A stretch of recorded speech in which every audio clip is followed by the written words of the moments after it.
Hello. Good evening, everyone. Good evening, doctor. Good evening. Welcome to Embrace, an initiative by Under 25 CET to address mental health struggles and stigma pertaining to it. കഴിഞ്ഞ 8-10 മാസം ആയിട്ട് നമ്മൾ ഈ ലോക്ക്ഡൗണിലാണ്. So ആ ഒരു സമയത്ത് നമ്മുടെ mental health എത്രത്തോളം ഡിഫിക്കൽട്ട് ആണെന്ന് നമുക്ക് എല്ലാവർക്കും അറിയാം.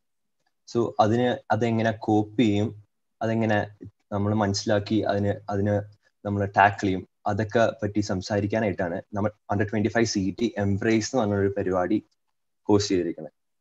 So embrace is A week-long event where speakers, professional speakers, come in to talk about mental health, how to tackle it. So we have with us Dr. Manoj Kumar. Now Phil.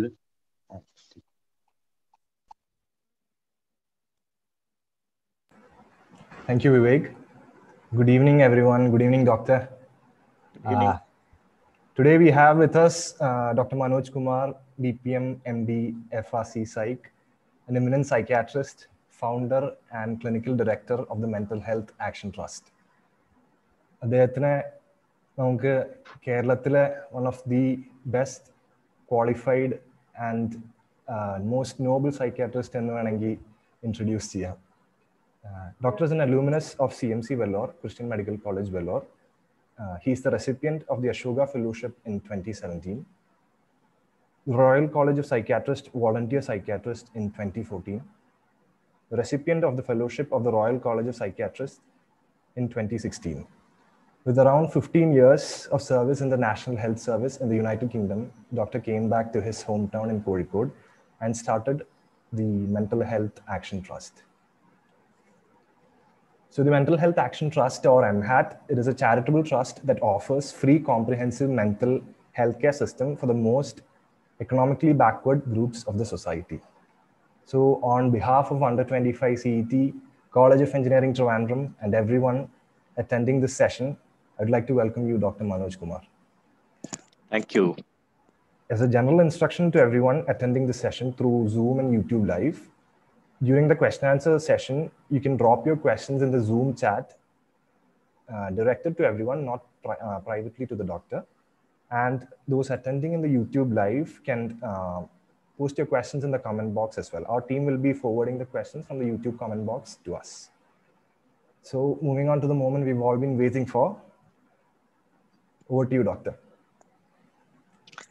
Thank you very much. Am I audible and visible? Yes, doctor, you're perfectly Okay. audible and visible. And is the screen sharing on? Can I share my screen? Yeah, you can There are share your screen. You can share your screen. Okay, there are a few slides that I want to show to set the basis for what I hope will be a useful conversation for you. Definitely, doctor. Thank you. So, first of all, thanks to Phil for inviting me for this program, You're welcome. and all the others who are organizing this. Should I speak in Malayalam or English? I think രണ്ടും കുഴപ്പമില്ല. Is there anyone who is not comfortable with Malayalam in this? Is there someone who's not comfortable with Malayalam? You can message. Anyone from outside Kerala or so who's not fluent in Malayalam?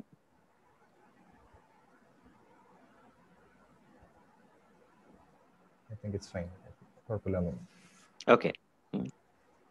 If there is anyone like that, please speak up. Yeah. And I can. So in the meantime, I'll switch between English and Malayalam. Okay. And for people who later want to ask questions, that can also be in either language. Okay. So I'll start with sharing my screen for a few slides. And then move on to the questions that you have already sent. I must say this is the since March I've been doing a lot of webinars with lots of audiences, but I must say that this is absolutely the first time that I have got so many questions beforehand, and all of them absolutely relevant. So thank you for being such an open audience. That is very, very important. In the time that we have, the best use can be made if we engage in a discussion. So please feel free to speak up, and I'll try to, I have kind of gone through your questions and kind of tried to group them together under various headings, and let's see if we can cover all of it. And there is also, as I go along, feel free to unmute yourself and ask questions. But otherwise, as you are very familiar with the etiquette for webinars, please mute your microphones. But do feel free to unmute and ask questions at any point in time. Okay, this is going to be interactive.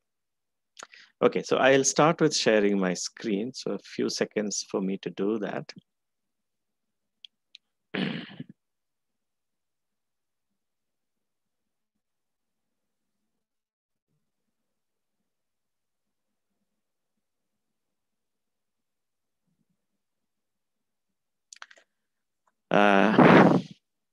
Is my screen visible? Phil? Yes, sir. It's okay. It's Good. Okay. So let's get cracking. What I'm going to speak about in the first few slides are concepts. Okay.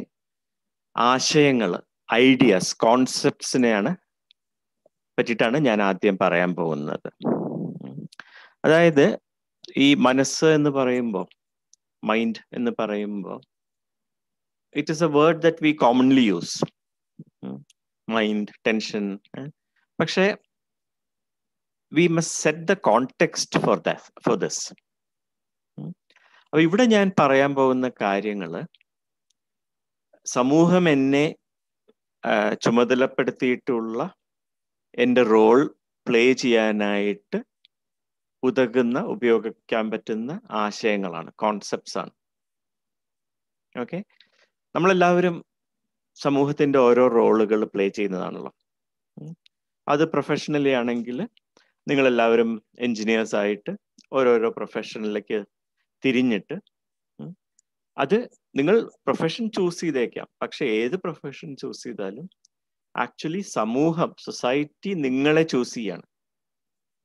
Okay, to play a specific role. കാരണം human history അങ്ങനെയാണ്. നമ്മൾ we were all nomadic tribes, hunter gatherers. പിന്നെ മനുഷ്യൻ ഓരോ സ്ഥലത്ത് സെറ്റിൽ ചെയ്തു.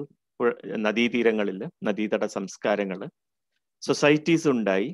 കാരണം അങ്ങനെ ചെറിയ ഗ്രൂപ്പുകളായിട്ട് അലഞ്ഞു നടക്കുന്ന ആൾക്കാർ ഒരുമിച്ച് താമസിക്കാൻ തുടങ്ങി.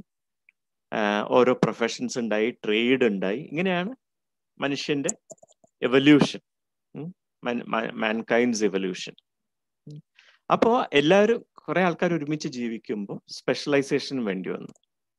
ശാരീരിക രോഗങ്ങൾക്ക് ചികിത്സിക്കാൻ ഒരു കൂട്ടം ആൾക്കാർ, മാനസിക രോഗങ്ങൾക്ക് വേറൊരു കൂട്ടം ആൾക്കാർ, എഞ്ചിനീയറിംഗ് കാര്യങ്ങൾക്ക് വേറൊരു കൂട്ടം ആൾക്കാർ, കാർപ്പൻറ്റേഴ്സ്, പ്ലംബേഴ്സ്, ഇലക്ട്രീഷ്യൻസ്, അതിനു മുൻപേ ബേസിക് ആയിട്ടുള്ള ടൂൾസ് ഉണ്ടാക്കുന്ന ആൾക്കാര്, കൊല്ലന്മാര്, ചെരുപ്പ് കുത്തികൾ, അങ്ങനെ ഇങ്ങനെ ഇങ്ങനെ ഇങ്ങനെ ഇങ്ങനെ സമൂഹം സങ്കീർണമാവുന്നിടത്തോളം ഈ ട്രേഡ് സ്പെഷ്യലൈസേഷനും കൂടിക്കൂടി വന്നു.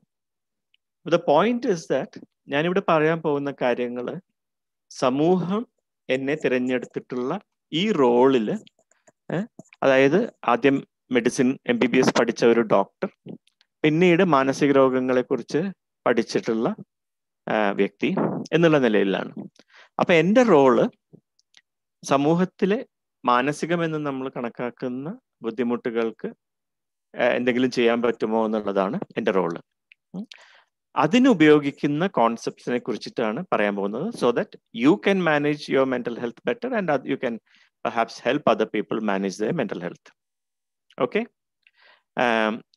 പ്രോബ്ലം ഇസ് ദാറ്റ് നമ്മള് റിലിജൻസിലും ഫിലോസഫിയിലുമൊക്കെ മനസ്സിനെ കുറിച്ചിട്ട് പറയുന്ന പല കാര്യങ്ങളുണ്ട്.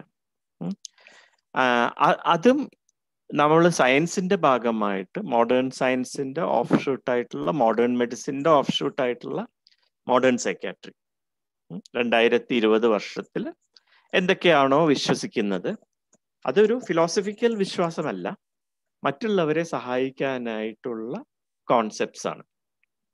ഓക്കെ, അപ്പൊ ആ കാഴ്ചപ്പാട് എന്നാണ് ഞാൻ പറയുന്നത്. That may vary with philosophy or spirituality or religion. കാരണം ആ റിലിജനും സ്പിരിച്വാലിറ്റിയും ഫിലോസഫിയും ഒന്നും ഈ റോൾ അല്ല അവർക്ക് പ്ലേ ചെയ്യാനുള്ളത്. പ്രാക്ടിക്കലായിട്ട് മറ്റുള്ള ആൾക്കാരുടെ പ്രശ്നങ്ങൾക്ക് സൊല്യൂഷൻ കണ്ടെത്തുന്ന റോളല്ല മറ്റ് ശാഖകൾക്കുള്ളത്, ഫിലോസഫിക്കുമെല്ലാം. അവിടെ നമ്മൾ മനുഷ്യനെ കൂടുതൽ ഉയരാനും നമ്മുടെ സ്പിരിച്വൽ നീഡ്സ് മീറ്റ് ചെയ്യാനും ഒക്കെ ആയിട്ടുള്ള കോൺസെപ്റ്റ്സ് ആണ്. അപ്പൊ the two may not match. Okay, അപ്പോൾ മനസ്സെന്താണ് എന്നുള്ളതൊക്കെ സൈക്യാട്രിയുടെ കാഴ്ചപ്പാടെന്നാണ് ഞാൻ പറയുന്നത്. പ്രായോഗികമായിട്ടുള്ള കാര്യങ്ങളാണ്. So that it will help you and others. Okay, so അതാണ് ബ്രോഡായിട്ട് എനിക്ക് പറയാനുള്ളത് ആദ്യം തന്നെ. And this is a very good time to speak about mental health. ഒന്നാമത്, ഒരുവിധം സമൂഹങ്ങളിലൊന്നും നമ്മൾ മാനസിക ആരോഗ്യത്തിനെ കുറിച്ചോ മാനസിക രോഗങ്ങളെ കുറിച്ചോ പറയില്ല, സംസാരിക്കാറില്ല. ഒരു ഓപ്പൺ ഡിസ്കഷന് നമ്മൾ തയ്യാറാവാറില്ല.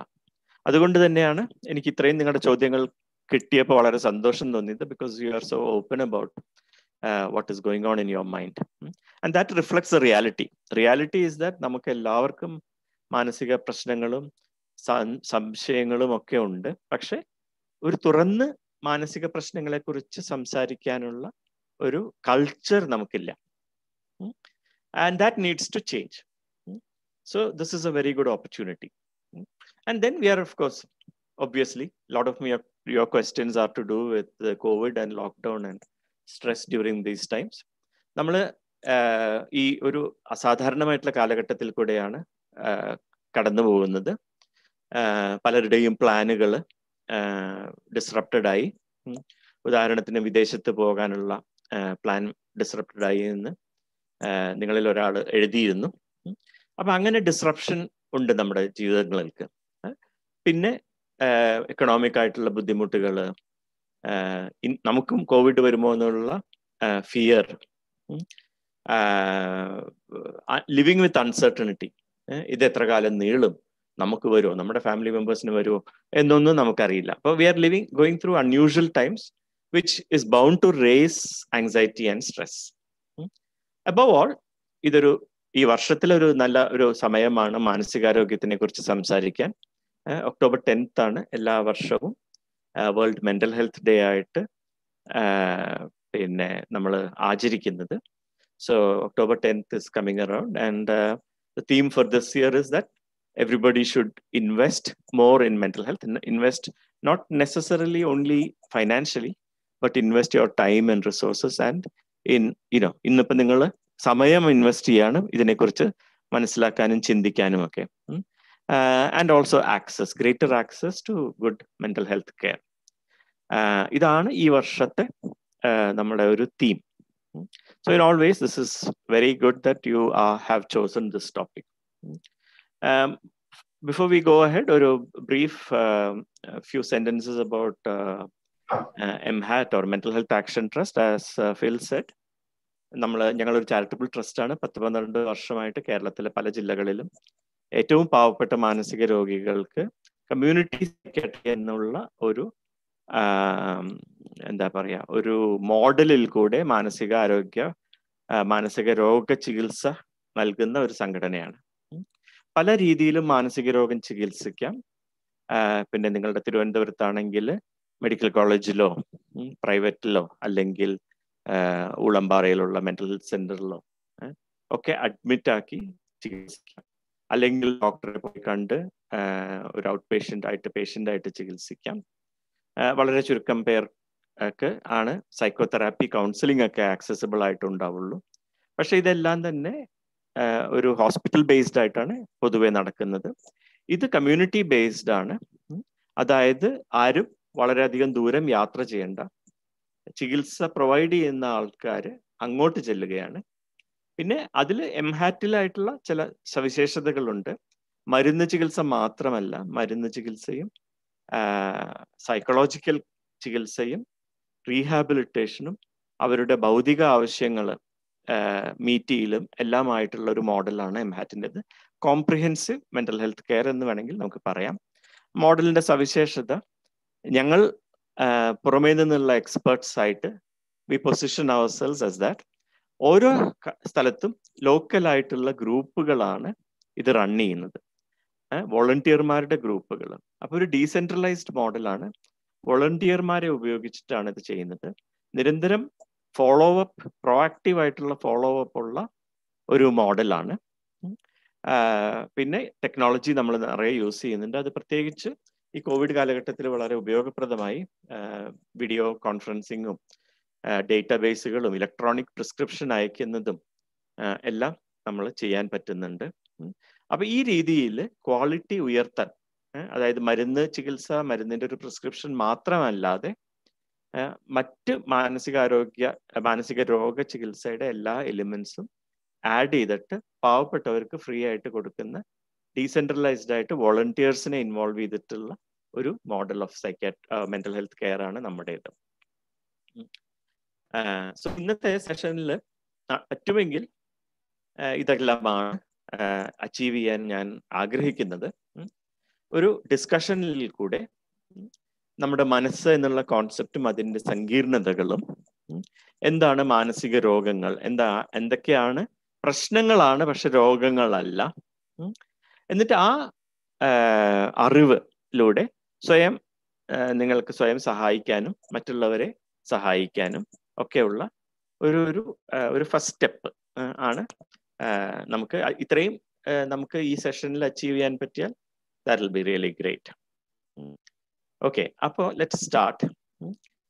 ബ്രീഫായിട്ട് എങ്ങനെ നമ്മൾ ഇവിടെ എത്തി എന്നുള്ളത്, സൈക്യാട്രിയുടെ ഒരു ചരിത്രം in a few minutes I'll try to trace through. ഈ ചരിത്രം, എല്ലാത്തിൻ്റെയും ചരിത്രം അറിഞ്ഞാലാണ് നമുക്ക് ഈ കോൺസെപ്റ്റ്സ് ഒക്കെ മനസ്സിലാക്കാൻ പറ്റുള്ളൂ. അപ്പോൾ സൈക്യാട്രിയുടെ ചരിത്രം എന്താണെന്ന് വെച്ചാൽ, മനുഷ്യൻ ഒരു 250-300 വർഷം മുൻപെയാണ് ആദ്യമായിട്ട് ഒരു തിരിച്ചറിവുണ്ടായത് that madness is an illness. അതായത് ഇന്ന് നമ്മൾ മനസ്സിലാക്കുന്ന, നമ്മൾ വളരെ ബേസിക് ആയിട്ട് ചിന്തിക്കുന്ന ഒരു കാര്യമാണിത്. പക്ഷെ മനുഷ്യൻ അതുവരെ ഭ്രാന്ത്, നമ്മളെ മാഡ്നസ്, ഭ്രാന്ത് എന്നുള്ള വാക്കുകളൊന്നും നമ്മൾ പ്രൊഫഷണലി ഉപയോഗിക്കില്ല, പക്ഷെ മനസ്സിലാക്കാൻ വേണ്ടി ഞാനിപ്പോൾ ഉപയോഗിക്കുകയാണ്. അത് ഒരു സൂപ്പർ നാച്ചുറലി കോസ്ഡ് സംഭവമല്ല, അതൊരു അസുഖമാണ് എന്നുള്ള തിരിച്ചറിവ് മനുഷ്യനുണ്ടായത് ഒരു 250-300 വർഷം മുൻപെയാണ്. ഇതൊരു സുപ്രധാനമായിട്ടുള്ള ഒരു സ്റ്റെപ്പായിരുന്നു. എന്തുകൊണ്ടായിരിക്കും, എന്തുകൊണ്ടാണ് ഇത്രയും ഇമ്പോർട്ടൻ്റ് ആണെന്ന് ഞാൻ പറയുന്നത്? എനിവൺ?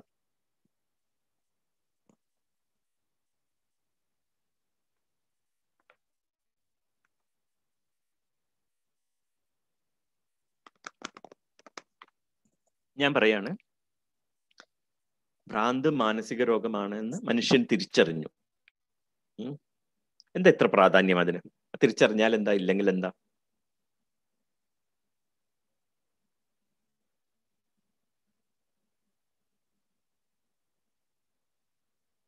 എനിവൺ?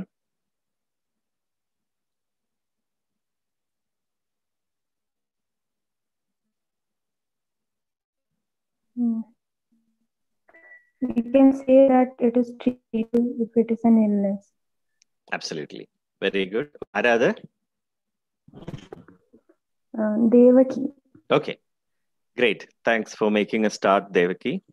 അതെ, ഒരു ഇൽനെസ് ആണെന്ന് തിരിച്ചറിഞ്ഞാലാണ് നമുക്കതിന് ചികിത്സ എന്നുള്ള കാര്യത്തിൽ പെടുത്താൻ പറ്റുള്ളൂ. അപ്പൊ ദേവകി, ചികിത്സ എന്ന് പറഞ്ഞാൽ എന്തൊക്കെയാണ്? ട്രീറ്റ്മെന്റ് എന്ന് വെച്ചാൽ എന്തൊക്കെയാണ്? What does treatment comprise of?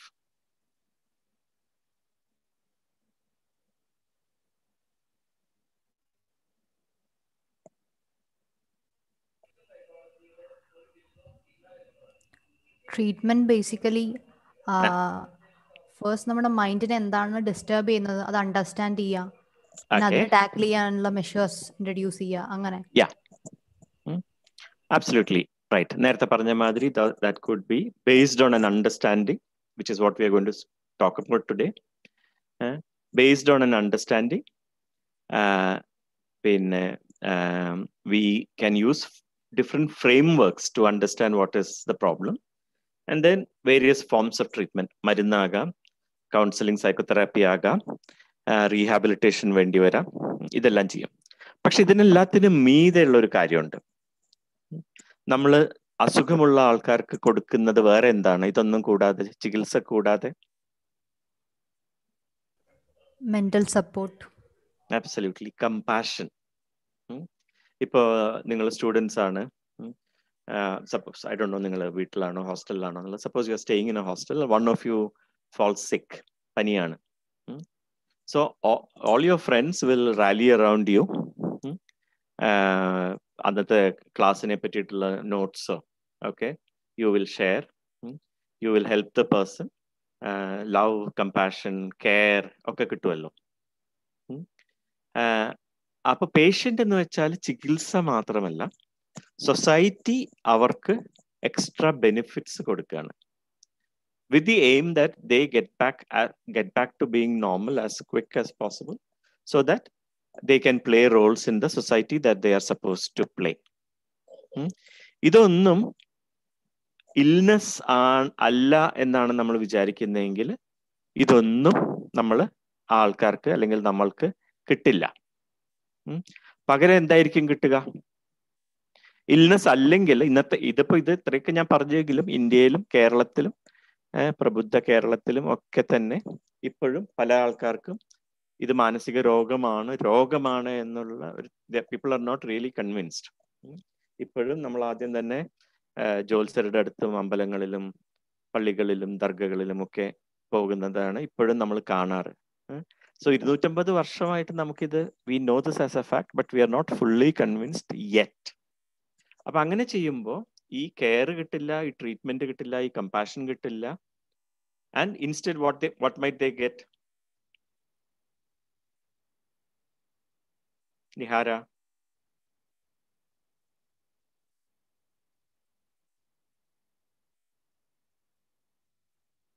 Vivek? ഒരു സ്റ്റിഗ്മ ആണോ ഡോക്ടർ? Absolutely. Thanks, Joel.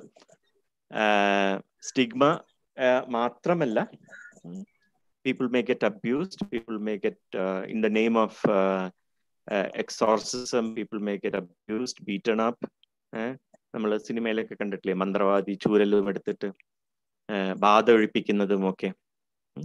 അത്തരം പ്രാകൃതമായിട്ടുള്ള അബ്യൂസീവ് ആയിട്ടുള്ള സോ കോൾഡ് ട്രീറ്റ്മെന്റ് കിട്ടിയേക്കാം. അവർ സ്റ്റിഗ്മറ്റൈസ്ഡ് ആവും, ഓസ്ട്രസൈസ്ഡ് ആവും. So apart from not getting care and compassion and treatment, they will also be abused and tortured and so on. അതുകൊണ്ട് ആ ഒരു കാൽവയ്പ് വളരെ ഇമ്പോർട്ടൻ്റ് ആയിരുന്നു. അതിനു മുൻപേ ഈ പറഞ്ഞ മാതിരി ഒരു സൂപ്പർ നാച്ചുറൽ കോസസ് കൊണ്ടാണ് മെന്റൽ ഇൽനെസ് ഉണ്ടാകുന്നത് എന്നുള്ളതാണ് ലോകത്തിലെ എല്ലാ ദിക്കിലും വിശ്വസിച്ചിരുന്നുള്ളൂ. പിന്നീടാണ് ഇതൊരു ഇൽനെസ് ആണ് എന്നും that these people deserve compassion, care, treatment എന്നുള്ളതെല്ലാം തിരിച്ചറിഞ്ഞതും. പക്ഷെ there was a problem in that there were no effective treatments. ഇത് ഇൽനെസ് ആണ് എന്ന് മനസ്സിലായിട്ടും, ഇൽനെസ് ആണെന്ന് മനസ്സിലായാൽ വേറൊരു കാര്യം കൂടെ ഉണ്ട്. ആ രാജ്യം ഭരിക്കുന്ന ഗവൺമെന്റിന്റെയോ രാജാവിന്റെയോ ഒക്കെ ചുമതലയായി മാറുകയാണ് ലുക്ക് ആഫ്റ്റർ ദീസ് പീപ്പിൾ. അങ്ങനെയാണ് വലിയ ഇൻസ്റ്റിറ്റ്യൂഷൻസ് ആദ്യകാലത്ത് പണിതു തുടങ്ങിയത്. Those days, of course, they were called lunatic asylums, but remember the word asylum. These were places where people could seek refuge from the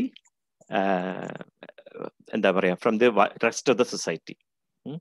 അപ്പൊ അങ്ങനെയാണ് large scale institutions began to be developed. And what the British did in England, in Britain, they did in their colonies also. അപ്പൊ നമ്മുടെ ഇന്ത്യയിലും ഇത്തരത്തിലുള്ള large institutions ഉണ്ടായി as lunatic asylums, including the one in your city. We have one in Calicut and we have a third one in Trichur.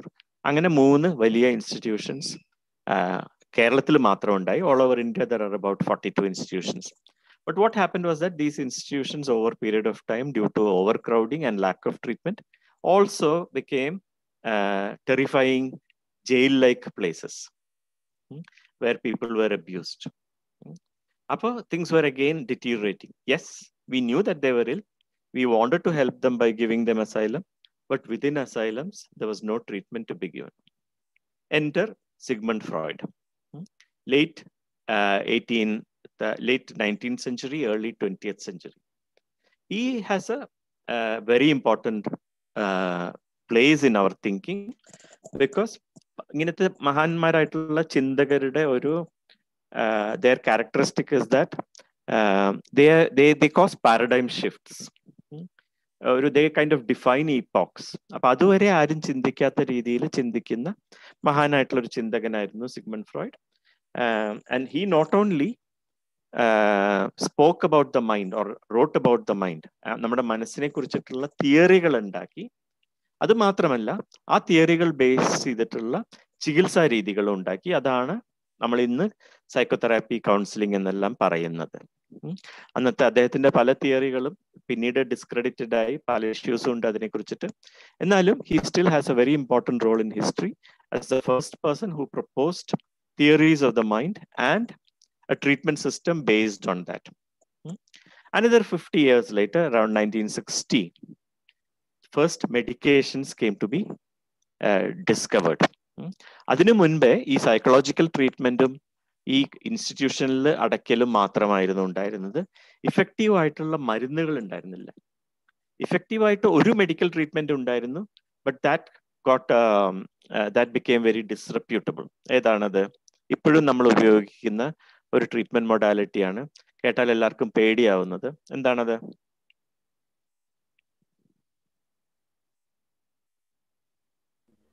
ഷോക്കാണോ? Absolutely. Shock therapy എന്ന് നമ്മൾ സാധാരണ ഭാഷയിൽ പറയുന്നത്, ഇലക്ട്രോ കൺവൾസീവ് തെറാപ്പി എന്ന് പറയുന്നത്. അത് മാത്രമാണ് അതിനു മുൻപ് ഇഫക്റ്റീവ് ആയിട്ടുള്ള ഒരു മെഡിക്കൽ ട്രീറ്റ്മെന്റ് ഉണ്ടായിരുന്നുള്ളൂ. പക്ഷെ 1960s ആയപ്പോഴേക്കും മരുന്നുകൾ കണ്ടുപിടിക്കപ്പെട്ടു തുടങ്ങി. അതോടുകൂടി ഈ സ്ഥാപനങ്ങളിലുള്ള അബ്യൂസും ഇഫക്റ്റീവ് ആയിട്ടുള്ള ട്രീറ്റ്മെന്റും രണ്ടും കൂടെ വന്നപ്പോൾ പുറം രാജ്യങ്ങളിലൊക്കെ ഈ ലാർജ് ലൊണാറ്റിക് അസൈലംസ് ഒക്കെ അടയ്ക്കാൻ തുടങ്ങി, പൂട്ടാൻ തുടങ്ങി. ഇപ്പോൾ വികസിത രാജ്യങ്ങളിൽ ഒന്നിലും അത്തരത്തിലുള്ള ലാർജ് അസൈലംസ് ഇല്ല. പക്ഷെ വേറെ ചില കാരണങ്ങൾ കൊണ്ട് നമ്മളിപ്പോഴും അത്തരം അസൈലംസിനെ, അത്തരം ഇൻസ്റ്റിറ്റ്യൂഷൻസിനെ ഡിപ്പെൻഡ് ചെയ്യുന്നുണ്ട്. അങ്ങനെയാണ് കമ്മ്യൂണിറ്റി സൈക്യാട്രി എന്നുള്ള ആശയം വരുന്നത്. ആരെയും ഹോസ്പിറ്റലിൽ അടച്ചു പൂട്ടിയിട്ട് ജയിൽ സമാനമായിട്ടുള്ള സിറ്റുവേഷൻസിൽ പൂട്ടിയിട്ടിട്ട് ചികിത്സിക്കേണ്ട കാര്യമില്ല. വീടുകളിൽ തന്നെ പോയി ചികിത്സിക്കാൻ നമുക്ക് പറ്റും. അങ്ങനെയാണ് കമ്മ്യൂണിറ്റി സൈക്യാട്രി ഉണ്ടായത്. അതിൻ്റെ ഒരു പ്രത്യേക ഒരു മോഡൽ നമ്മൾ എംഹാറ്റിൽ എത്തുന്നതും അങ്ങനെയാണ്. വേറൊരു പ്രധാനപ്പെട്ട ഒരു ഡെവലപ്മെന്റ് ഉണ്ടായത് ഈ മാനസിക രോഗങ്ങളെയും മനസ്സിനെയും കുറിച്ച് കൂടുതൽ അറിവ് വന്നപ്പോൾ നമ്മൾ ഈ സോകോൾഡ് രോഗികളെ നമ്മൾ കാണുന്നതിൽ മാറ്റം വന്നു. പുറമേയൊക്കെ ഇപ്പോഴും നമ്മൾ എംഹാറ്റിൽ ഇന്ത്യയിലും നമ്മൾ ശ്രമിക്കുന്നുണ്ട്. ഏത് തരത്തിലുള്ള ചികിത്സയാണോ ആൾക്കാർക്ക് വേണ്ടത് എന്നുള്ളത് ഒരു തുല്യമായിട്ടുള്ള പ്ലാറ്റ്ഫോമിൽ നിന്നിട്ട് പേഷ്യന്റ് ഫോക്കസ്ഡ് ആയിട്ട് ചെയ്യാൻ നമ്മൾ ശ്രമിക്കുന്നുണ്ട്. അതായത് മാനസിക രോഗി എന്നൊരു ഒരു പ്രത്യേക ഒരു വിഭാഗം ഇല്ല. എനിക്ക് മാനസിക രോഗം വന്നിട്ടുണ്ട്, ഞാൻ ചികിത്സകനുമാണ്, ഞാൻ ഒരു കാലത്ത് രോഗിയായിരുന്നു, രോഗി ഉള്ള എൻ്റെ കുടുംബത്തിലെ ആൾക്കാരുടെ ബൈസ്റ്റാൻഡർ അല്ലെങ്കിൽ ഫാമിലി മെമ്പറുമായിട്ടുണ്ട്. അപ്പൊ ഇതെല്ലാം ജീവിത റോളുകൾ മാത്രമാണ്. ആർക്കും ഇത്തരത്തിലുള്ള രോഗങ്ങൾ വരാം. അതുകൊണ്ട് നമ്മൾ ആരും രോഗി എന്നുള്ള ഒരു ഐഡന്റിറ്റി ആകുന്നില്ല. ഇത് നമ്മൾ ചെയ്യുന്ന ഒരു റോള് മാത്രമാണ്. നമ്മൾ ജീവിതത്തിൽ പല റോളുകളും വേഷം കെട്ടുന്നു. അതിൽ ഒരു റോൾ മാത്രമാണ് രോഗി എന്നുള്ളതും ചികിത്സകൻ എന്നുള്ളതും കെയറർ, ബൈസ്റ്റാൻഡർ എന്നുള്ളതും. അത്തരത്തിൽ കണ്ടാൽ പിന്നെ നമ്മൾ തമ്മിലുള്ള വ്യത്യാസം എന്താ? നോളജ്. ഞാൻ ഒരു സൈക്യാട്രിസ്റ്റ് എന്നുള്ള രീതിയിൽ എനിക്ക് നിങ്ങളെക്കാട്ടും കൂടുതലുള്ളത് ഈ വിഷയത്തിലുള്ള നോളജ് മാത്രമാണ്. പല വിഷയങ്ങളിലും നിങ്ങൾക്കായിരിക്കും കൂടുതൽ knowledge. So we are equal. അപ്പൊ ആർക്കും നോളജ് ഉണ്ടെങ്കിൽ ഈ മേഖലയിൽ പ്രവർത്തിക്കാം എന്നുള്ള ഒരു അറിവ് കൊണ്ടാണ് നമ്മൾ എംഹാറ്റിൽ പല കോഴ്സുകൾ നടത്തുന്നതും ഇത്തരത്തിലുള്ള നിങ്ങളുടെ ഇൻവിറ്റേഷൻ വരുമ്പോൾ ഞാൻ ഏറ്റെടുക്കുന്നതും അതുകൊണ്ടാണ്. നമ്മളെല്ലാവരും ഈ മെന്റൽ ഹെൽത്ത് മേഖലയിൽ നമുക്ക് നോളജ് ഉണ്ടാകണം, നമുക്ക് പ്രവർത്തിക്കാൻ പറ്റണം. അതാണ് നമ്മളുടെ ഒരു ബേസിക് ഫിലോസഫി. അങ്ങനെയാണ് 250 വർഷം തൊട്ടിട്ട് ഇന്ന് വരെയുള്ള സൈക്യാട്രിയുടെ ഒരു ചരിത്രം. അപ്പോൾ മുന്നോട്ട് പോകുന്നതിന് മുമ്പ് നമുക്ക് ചില കാര്യങ്ങളൊന്ന് ഉറപ്പിക്കാനുണ്ട്. എന്താണ് ഈ മനസ്സ്? മൈൻഡ് എന്ന് ഇതുവരെ ഞാൻ പറഞ്ഞു. മനസ്സ് എന്ന് വെച്ചാൽ എന്താണ് നിങ്ങളുടെ അഭിപ്രായത്തിൽ?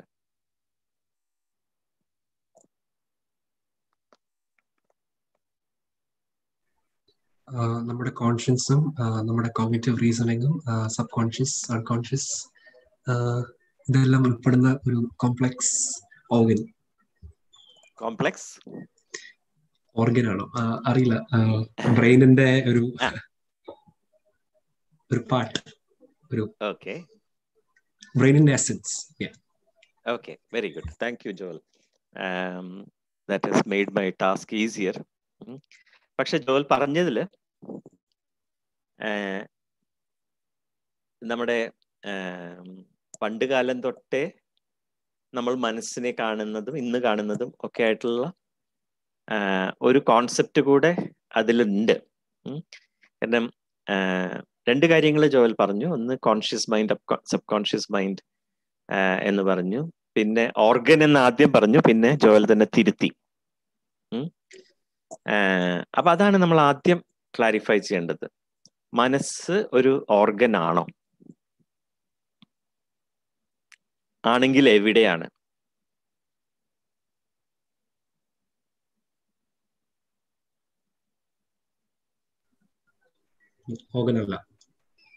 ഓർഗൻ അല്ല. പിന്നെ എന്താണ്?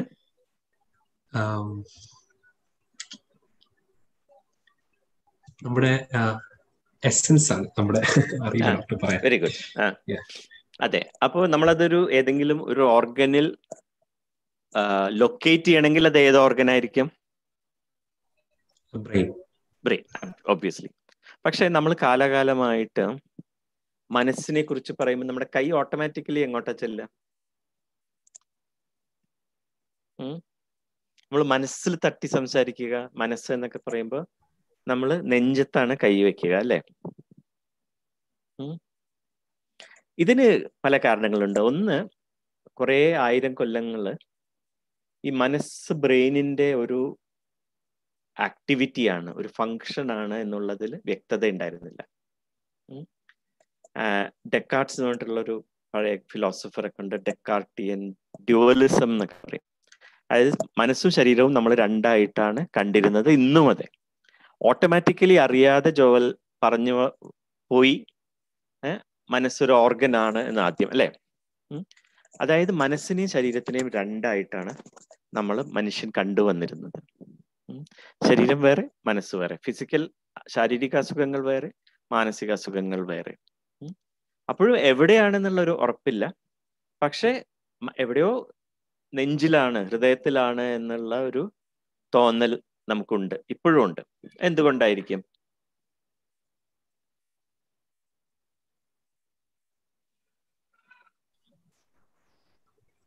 നമ്മുടെ വീടുകളായാലും പഠിപ്പിക്കുന്നതായാലും എല്ലാം റിലിജൻ ആയാലും എല്ലാവരും പറയുന്നത് ഹൃദയത്തിൽ തൊട്ട്, അങ്ങനെ ഒരു സൊസൈറ്റി കൺസ്ട്രക്ട് ചെയ്ത് അങ്ങനെയായിരിക്കും. അതുകൊണ്ട് അതെ. എന്തുകൊണ്ട്? Why did they pick on the heart? because it is a source of life എന്ന കോൺസെപ്റ്റ്. Okay, very good. നമുക്ക് മനുഷ്യന് ക്രമേണ മനസ്സിലായി ഈ ഹാർട്ടിന്റെ മിടിപ്പൊക്കെ നിൽക്കുമ്പം ജീവൻ ഇല്ലാതെയാകുന്നു എന്നുള്ളത് മനസ്സിലായി. പിന്നെ ഈ ഹാർട്ടിന്റെ ഫങ്ഷനിങ് മാത്രമാണ് നമുക്ക് ശരീരത്തിന്റെ പുറത്ത് നിന്ന് മനസ്സിലാവുന്നുള്ളൂ. നെഞ്ഞത്ത് കൈവച്ചാൽ ഹൃദയമിടിപ്പ് കൂടുന്നത് കാണാം. കാണാന്നല്ല, എക്സ്പീരിയൻസ് ചെയ്യാം. മാത്രമല്ല നമ്മുടെ ബ്രെയിനിൽ നിന്ന് തുടങ്ങിയിട്ട് ശരീരത്തിൽ മുഴുവനുള്ള ഒരു നെർവസ് സിസ്റ്റം ഉണ്ട്, ഓട്ടോണോമിക് നെർവസ് സിസ്റ്റം എന്ന് പറയുന്നത്. അത് നമ്മുടെ ഇമോഷൻസുമായിട്ട് വളരെ ക്ലോസ്ലി ലിങ്ക്ഡ് ആണ്. അതിന് മനുഷ്യന്റെ സർവൈവലിന് വേണ്ടിയിട്ടുള്ള ഒരു കാര്യമാണത്. നമുക്ക് പെട്ടെന്ന് if you are confronted with danger, then in order to fight or flight response എന്ന് പറയും. ആ ഡേഞ്ചർ ഓവർകം ചെയ്യാനായിട്ട് നമ്മുടെ ശരീരത്തിൽ കുറെ മാറ്റങ്ങൾ വരും. ഹാർട്ട് പടപടാന്നടിക്കും, പിന്നെ നമ്മളെ മസിൽസിലേക്ക് ബ്ലഡ് സപ്ലൈ കൂടും, നമ്മൾ വേർപ്പ് വരും, നമ്മുടെ കൈയൊക്കെ യു ഫീൽ ക്ലാമി, ആങ്സൈറ്റിയിലും അങ്ങനത്തെ സിംറ്റംസ് ഒക്കെ വരാം. അപ്പോൾ ഇമോഷൻസുമായിട്ട് ഹാർട്ടിന് നമുക്ക് ഭയങ്കര സന്തോഷമുള്ള ഒരു കാര്യം വരുമ്പോൾ നമ്മുടെ ഹൃദയമിടിപ്പ് കൂടുന്നു. പിന്നെ നമ്മൾ ഇഷ്ടപ്പെടുന്ന ആള് കോളേജില് വഴികളിൽ എവിടെയെങ്കിലും കണ്ടാല് ഹൃദയമിടിപ്പ് കൂടുന്നു. അപ്പൊ ഇതെല്ലാം ഇമോഷനുമായിട്ട് ബന്ധപ്പെട്ടതായതുകൊണ്ട് generally people thought that it was the heart where the mind lies. പിന്നെ വേറൊരു കൺഫ്യൂഷനും കൂടി ഉണ്ട്, സോൾ എവിടെയാണെന്നുള്ളത്. അപ്പൊ സോൾ എന്നുള്ള ഒരു കോൺസെപ്റ്റ് വന്നു, അതൊരു മെഡിക്കൽ കോൺസെപ്റ്റ് അല്ല, അതുകൊണ്ട് ഞാൻ അതിലേക്ക് കടക്കുന്നില്ല. അപ്പൊ ഇതെല്ലാം കൂടിയിട്ട് ഹാർട്ടിനകത്ത് ആണ് നമ്മൾ ലൊക്കേറ്റ് ചെയ്തത്. അതാണ് പല റിലീജിയസ് പിക്ചേഴ്സിലും ഒരു വെളിച്ചം, ഒരു മെഴുകുതിരിയുടെ വെളിച്ചം അല്ലെങ്കിൽ ഒരു വെളിച്ചം ഹൃദയത്തിൽ കത്തുന്ന മാതിരി ആണ് പല റിലീജിയസ് ഐക്കണോഗ്രാഫീസിലും പണ്ടത്തെ ഇതിൽ നമ്മൾ കാണാറ്. അപ്പൊ ഈ സോളും ഹാർട്ടും കോൺഷ്യസ്നെസ്സും എല്ലാം നമ്മുടെ ഹൃദയത്തിലാണ് എന്ന് ആണ് വിശ്വസിച്ചിരുന്നത്. അങ്ങനെ നമ്മൾ if I can convince you that on the basis of science that mind is just a function of the brain, പക്ഷെ നമ്മൾ ഓട്ടോമാറ്റിക്കലി ഇത് മനസ്സും ശരീരവും വേറെയാണെന്നുള്ള ഒരു വിശ്വാസത്തിലാണ് നമ്മൾ വളർന്നു വന്നത്. അതുകൊണ്ട് തന്നെ പെട്ടെന്ന് അത് നമുക്ക് ഓട്ടോമാറ്റിക്കായിട്ട് ഇത് മനസ്സെന്ന് വെച്ചാൽ ബ്രെയിനിന്റെ ഒരു ഫങ്ഷൻ മാത്രമാണ് എന്ന് വിശ്വസിക്കാൻ പറ്റില്ല. കാരണം ഫിലോസഫിയിലും റിലിജിയണിലും ഒക്കെ മൈൻഡിനെ കാണുന്നത് വേറെ രീതിയിലും കൂടി ആയിരിക്കും. ഇപ്പോൾ ഹിന്ദു ഫിലോസഫിയിലും ബുദ്ധിസത്തിലും ഇസ്ലാമിലും ഒക്കെ മനസ്സിനെ കാണുന്നത് വേറെ രീതിയിലാണ്. അത് വേറൊരു കാഴ്ചപ്പാട്, വേറൊരു ആവശ്യത്തിന്. ഞാൻ പറഞ്ഞത് നമ്മുടെ ആവശ്യത്തിന് നമുക്ക് സ്വയം നമ്മളെ മനസ്സിലാക്കാനും ചികിത്സിക്കാനും യൂസ്ഫുൾ ആയിട്ടുള്ള ഒരു മെഡിക്കൽ കോൺസെപ്റ്റ് ആയിട്ടാണ് ഞാൻ ഇതുവരെ മൈൻഡിനെ കുറിച്ച് പറഞ്ഞത്. സോ ഇന്നത്തെ നമ്മൾ സയൻസിന്റെ കാഴ്ചപ്പാട് അതാണ് ഇവിടെ ചികിത്സയ്ക്കും സഹായത്തിനും ഒക്കെ ആവശ്യമുള്ളത്. No fight with philosophy or religion. പക്ഷെ സയന്റിഫിക് കാഴ്ചപ്പാട് ബ്രെയിനിന്റെ മറ്റ് ആക്ടിവിറ്റീസ് പോലെ തന്നെയുള്ള ഒരു ഗ്രൂപ്പ് ഓഫ് ആക്ടിവിറ്റീസിന് നമ്മൾ കൊടുക്കുന്ന കളക്റ്റീവ് ആയിട്ടുള്ള ഒരു പേരാണ് മൈൻഡ്. ക്ലിയർ ആണോ അത്? Yes, doctor. Anyone wants to question or comment? 2-3 പേരെ ഇതുവരെ അഭിപ്രായം പറഞ്ഞുള്ളൂ. ബാക്കി എല്ലാവരും സൈലന്റ് ആയിട്ട് ഇരിക്കുകയാണ്. Any comments? ഞാൻ പറയാണ്, മനസ്സ് ബ്രെയിനിന്റെ ഒരു ഫങ്ഷൻ മാത്രമാണ് എന്നുള്ളത്. അക്സെപ്റ്റബിൾ ആണോ അത്?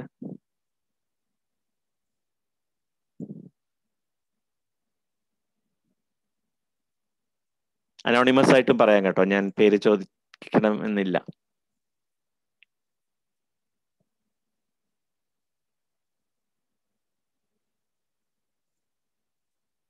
നിങ്ങൾ ഇത്രയും ചോദ്യങ്ങൾ ആദ്യമേ ചോദിച്ചപ്പോൾ ഞാൻ വിചാരിച്ചു നിങ്ങൾ വളരെ ആക്റ്റീവായിട്ട് പാർട്ടിസിപ്പേറ്റ് ചെയ്യുന്ന ഒരു ഗ്രൂപ്പാണെന്ന്. ഫില്ലും അങ്ങനെ പറഞ്ഞത്. പക്ഷെ ആരും വായ തുറക്കുന്നില്ലല്ലോ.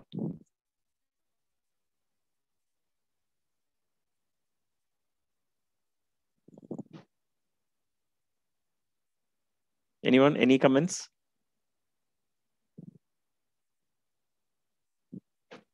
Chirag?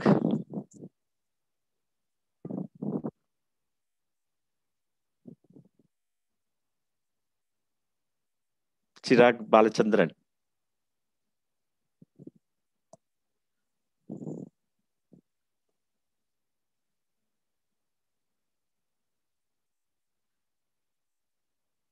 Sanjana.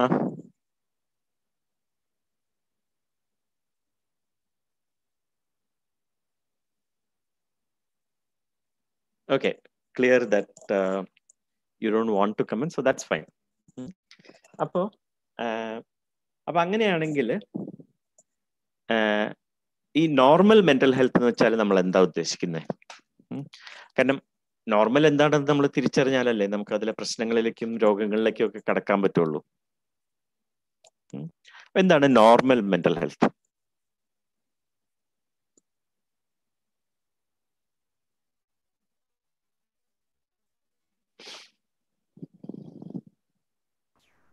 നമ്മൾ ചെയ്യുന്ന എല്ലാ കാര്യങ്ങളിലും നമുക്ക് സാറ്റിസ്ഫാക്ഷൻ കിട്ടുക. ഓക്കെ, അതൊരു മെന്റൽ പീസ് മാതിരി അല്ലേ? നമ്മൾ ചെയ്യുന്ന ഫീലിംഗ് ഹാപ്പി, പറഞ്ഞ മാതിരി നമ്മളെ ജീവിതത്തിലൊരു satisfaction, peace, sense of fulfilment ഒക്കെ അല്ലേ? Very good, thank you. അപ്പൊ that means the absence of the opposite things അല്ലേ? സാറ്റിസ്ഫാക്ഷൻ കിട്ടായിക, പീസ് ഇല്ലാതിരിക്കുക. ഓക്കെ, അതൊരു it's a very positive way of looking at it. Anything else that people want to add? What is normal mental health? Thank you, Maria. വേറെ ഏതെല്ലാം രീതിയിൽ normal ആയിട്ടുള്ള mental health എന്താണെന്ന് എന്തെങ്കിലും അഭിപ്രായങ്ങളുണ്ടോ? എന്റെ മനസ്സിനെ പൂർണ്ണമായിട്ട് നമുക്ക് തന്നെ കൺട്രോൾ ചെയ്യാൻ പറ്റുന്ന അവസ്ഥ. Very good. അപ്പോൾ you brought in another dimension. നമുക്ക് കൺട്രോൾ ചെയ്യാൻ പറ്റണം നമ്മുടെ തോട്ട്സ്, ഇമോഷൻസ്, നമ്മളെ ബിഹേവിയർ. Okay, very good. പിന്നെ എനിത്തിങ് എൽസ്? മിനിമം ആയിരിക്കും. ഓ, മൂഡ് സ്വിങ്സ് മിനിമം ആയിരിക്കും. Okay, again absence of abnormal moods അല്ലേ? അതെ, വീണ്ടും നമ്മളൊരു ആബ്സെൻസ് ഓഫ് സംതിങ് എന്നുള്ള ഡെഫിനിഷനിലേക്ക് പോവുകയാണ്. Very good. പിന്നെ maybe like even if you're feeling sad or angry or stuff like that, it doesn't really disrupt your life for a long time. Whereas in the other case, it might end up disrupting even normal routine. Thank you. Yeah, that is the point that I was hoping to reach. That's a very crucial point. See, we can talk of a normal mind. We can talk of abnormalities of the mind, and then we can talk about mental disorders. Okay.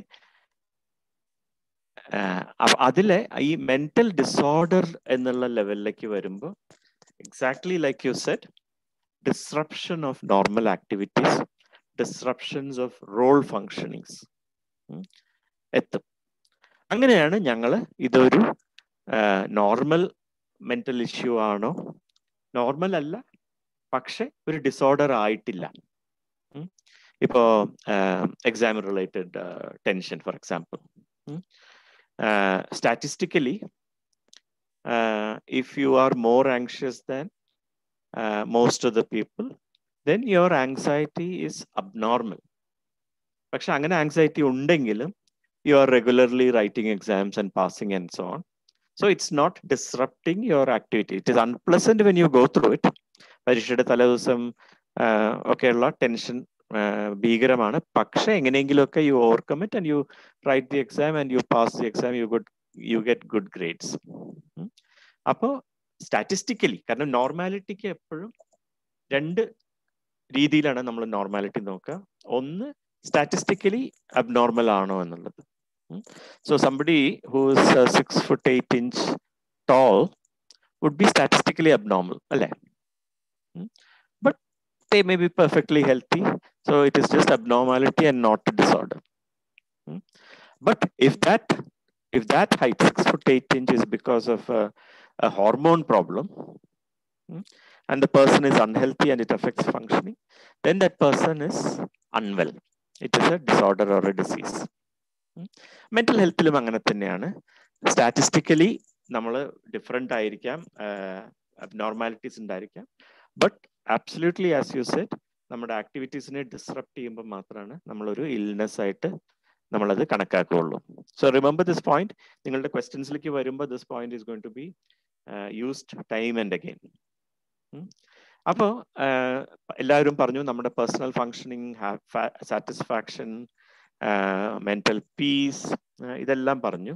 പക്ഷെ ഇതിലൊരു ആംഗിളും കൂടി ഉണ്ട് to decide about normal mental health.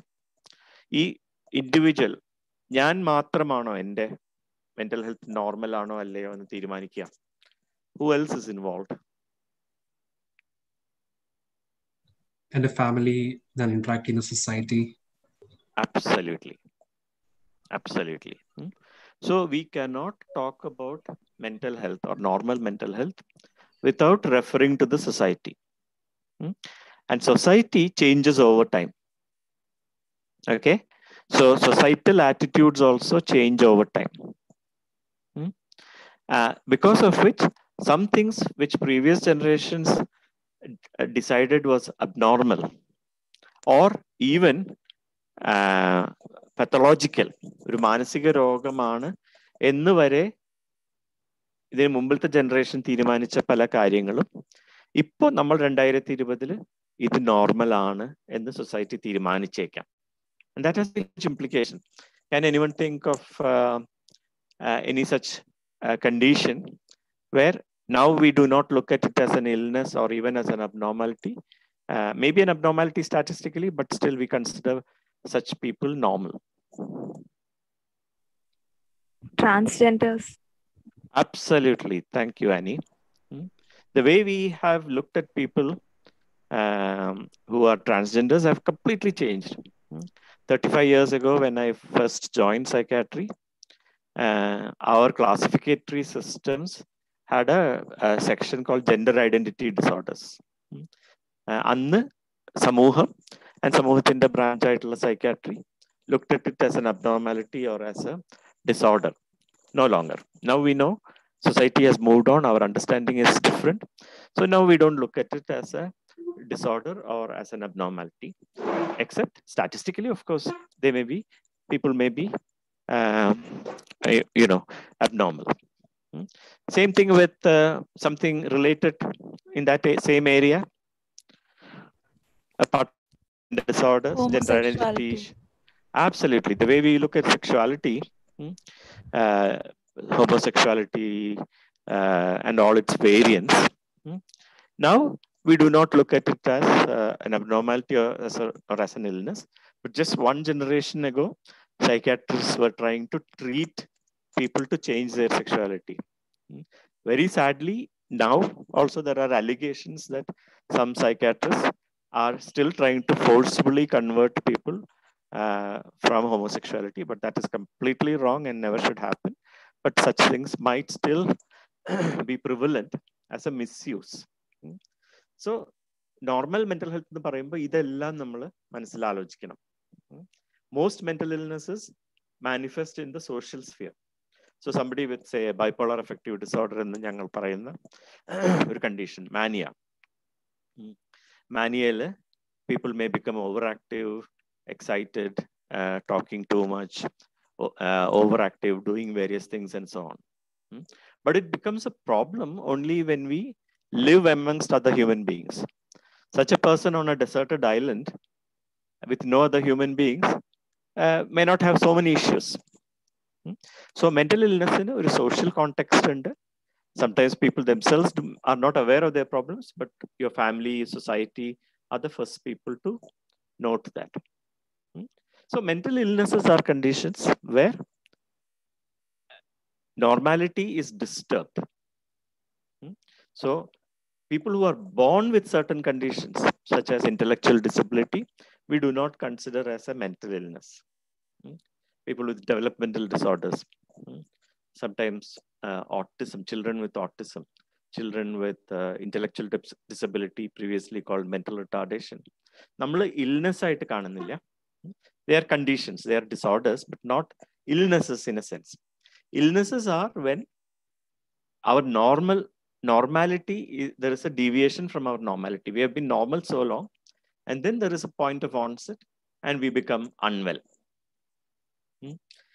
അതാണ് നമ്മൾ illness ആയിട്ട് കാണുന്നത്. And the crucial point which distinguishes abnormal mental experiences from an illness is, you cross a boundary where it starts affecting your life. Okay, so I may feel low in spirits. At times, I may think, what's the point of living? Should I commit suicide? So long as that is happening only within my mind and my rest of my life goes on normally, it is not affecting my life, we won't say that it is an illness. But usually by the time it affects my life, a few things would have happened. The intensity would have gone up, frequency would have gone up. So throughout, I'm thinking the same thoughts or having the same feelings or emotions. And it is keeps increasing, severity keeps increasing. അപ്പോൾ എല്ലാ രോഗങ്ങൾക്കും എത്ര കാലം നമുക്ക് പ്രശ്നങ്ങൾ ഉണ്ടായി, നോർമൽസിയിൽ നിന്നുമുള്ള ഒരു മാറ്റമാണോ, എത്രത്തോളം സിവിയർ ആണ്, ഇതെല്ലാം അനുസരിച്ചിരിക്കും നമ്മൾ ഒരു ഇൽനെസ് ആണോ അല്ലയോ എന്ന് പറയാനായിട്ട്. Okay, any questions, any comments?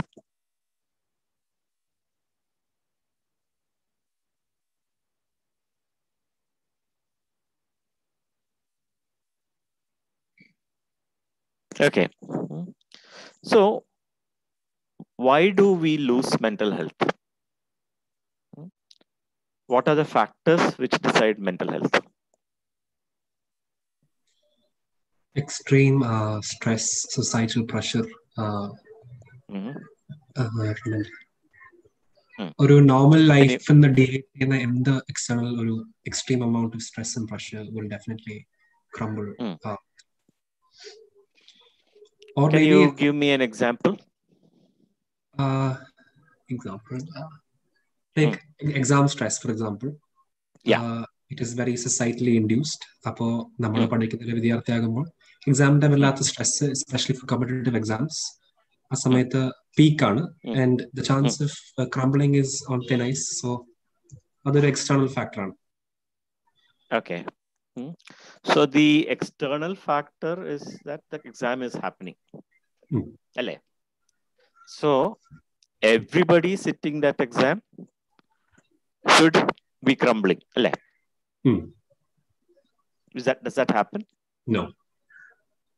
Only few people, അല്ലേ? നമ്മൾ പേപ്പറിലൊക്കെ വായിക്കാറില്ലേ, കടബാധ്യത കൊണ്ട് ആത്മഹത്യ ചെയ്തു, അല്ലെങ്കിൽ പരീക്ഷയിൽ തോറ്റത് കൊണ്ട്, നീറ്റ് പരീക്ഷയിൽ തോറ്റത് കൊണ്ട്, അല്ല വേണ്ട റാങ്ക് കിട്ടാത്തത് കൊണ്ട് ആത്മഹത്യ ചെയ്തു എന്നൊക്കെ. അത് ശരിയാണോ? ആ സ്ട്രെസ് കൊണ്ടാണോ ആൾക്കാർ ആത്മഹത്യ ചെയ്യുന്നത്? അങ്ങനെയാണെങ്കിൽ ആ സ്ട്രെസ് ഉള്ള എല്ലാവരും ആത്മഹത്യ ചെയ്യണ്ടേ? ജോൽ പറഞ്ഞ മാതിരി എല്ലാവരും ക്രംബിൾ ചെയ്യണ്ടേ? ഒരു എക്സ്റ്റേണൽ ആൻഡ് ഇന്റേണൽ ഫാക്ടർ കൂടെ. Okay, so what is that internal factor? അത് ആ വ്യക്തിയുടെ തന്നെ ഉള്ളിലുള്ള ഒരു എന്താ പറയാ, how the way they are. Very good. അപ്പോ നമ്മൾ എവിടെയാണ് ഫോക്കസ് കൊടുക്കണ്ടേ? ഈ എക്സ്റ്റേണൽ സ്ട്രെസ്സിലാണോ, ആ ഇൻഡിവിജ്വലിന്റെ internal ഫാക്ടേഴ്സിലാണോ? Definitely individual, because external yeah, thank you for that. First response always is what you said.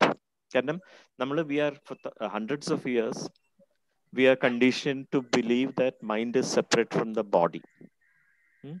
അപ്പൊ നമ്മൾ മെന്റൽ പ്രശ്നങ്ങളെ ഒരിക്കലും ഇത് same answer you will not give if I asked you why somebody developed stones in the kidney, അല്ലേ? നമ്മൾ external pressure കൊണ്ടാണെന്ന് ഒരു cancer develop ചെയ്തത്. Someone develops breast cancer. We will never say that it is because of external pressure. We will always locate it within our body. പക്ഷെ നമ്മൾ മൈൻഡും ബോഡിയും വേറെ വേറെ ആയിട്ട് കുറെ കാലമായിട്ട് കണ്ടത് കൊണ്ട് we are used to thinking that our minds crumble or deteriorate due to external pressure. But if you examine it closely, we will realize that the focus should be not on the external pressure, but within ourselves. And that the best way of understanding it is to look at it as a vulnerability. Okay? അതായത് നമ്മൾക്ക് രോഗം വരാനുള്ള ഒരു സാധ്യത. Suppose population risk, സമൂഹത്തിലെ എല്ലാവർക്കും പിന്നെ മാനസിക രോഗം വരാൻ ലെറ്റ് us say 1% ചാൻസ് ഉണ്ടെന്ന് വിചാരിക്കും. Some of us, like myself, may have a 10% chance. Some of you, again, might have a higher chance. That is valid not just for mental illness, for any illness. You can almost say that by the time you are an adult, it has already been decided what illnesses you are going to get in future life. Some of us, it may be mental illness. For some, it may be cancer. Some, it may be high blood pressure. Some, it may be cardiac problems, kidney problems, so on and so forth. അതേമാതിരി തന്നെയുള്ള ഒരു vulnerability ആണ് mental illnesses-ലുള്ളത്.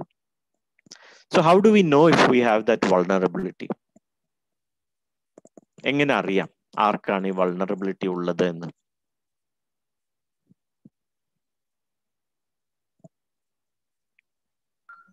എന്ത് test ചെയ്യാൻ പറ്റും? നമുക്ക് Covid ഉണ്ടോ എന്നറിയാൻ നമുക്ക് we can go tomorrow morning and get a test done അല്ലേ? അതേമാതിരി ഒരു stimulus and response emotion outflow എന്ന് വെച്ചാല് എങ്ങനെ റിയാക്ട് ചെയ്യുന്നു, അല്ലെങ്കിൽ അവരെ how they think, how they behave. Unfortunately, no. There are only two ways of predicting if we are more likely to get a mental illness. One is if it runs in the family, like it does for me. I have a family history of dementia and also of other mental illness. So for me, I have a high chance of getting it. And I know this even before I develop an illness because it is there in the family. So genetically, hereditary ആയിട്ട് എനിക്ക് ഈ vulnerability ഉണ്ടാകാൻ സാധ്യതയുണ്ട്. Okay. The only other way of predicting that vulnerability is if you already have had one episode of mental illness. Then obviously you are likely to develop further episodes. അപ്പൊ അങ്ങനത്തെ ഒരു biological vulnerability most of us would have, but many times we don't know if we have that vulnerability, and only when we develop symptoms of a mental illness do we realize that we were always vulnerable എന്നുള്ളത്. ബാക്കി നമ്മുടെ psychological nature, ഇപ്പൊ ജോൽ പറഞ്ഞ മാതിരിയുള്ള നമ്മുടെ characteristic ഒന്നും mental ഇൽനെസ്സിനെ predict ചെയ്യില്ല. Remember, normal, abnormal, illness. So abnormal responses may not always predict illnesses. Illnesses, as you pointed out, is when our functioning gets disrupted. Okay. So that is what is called a vulnerability. It's a concept to explain why some of us develop mental illness and so on. That's not equal to weakness. നമ്മൾ സാധാരണ വിചാരിക്കും, ഞാൻ മാനസികമായിട്ട് നല്ല strong ആണ്, എനിക്കൊരു പ്രശ്നമില്ല, എന്തിനെ എനിക്ക് നേരിടാൻ പറ്റും എന്നുള്ളത്. നേരിടാൻ പറ്റാത്തവരെ നമ്മൾ പറയും അവർ വീക്കാണ് എന്നുള്ളത്. But there is no weakness or strength. It is not because of anything we did that we have resilience or absence of weakness. It's not our fault that we have a vulnerability to develop mental illness. Those are just biological aspects of our brain. And therefore, if we develop a mental illness, we need not be in any way ashamed. We are as good as anyone else. It is just that another person has a vulnerability for diabetes. I have a vulnerability for mental illness. And if I were to choose, I would choose a mental illness over diabetes. അപ്പോൾ ഈ stigma എല്ലാം വരാൻ ഇതാണ്. And everything goes back to thinking of mind as separate from the body. Is that clear? Any questions, any comments?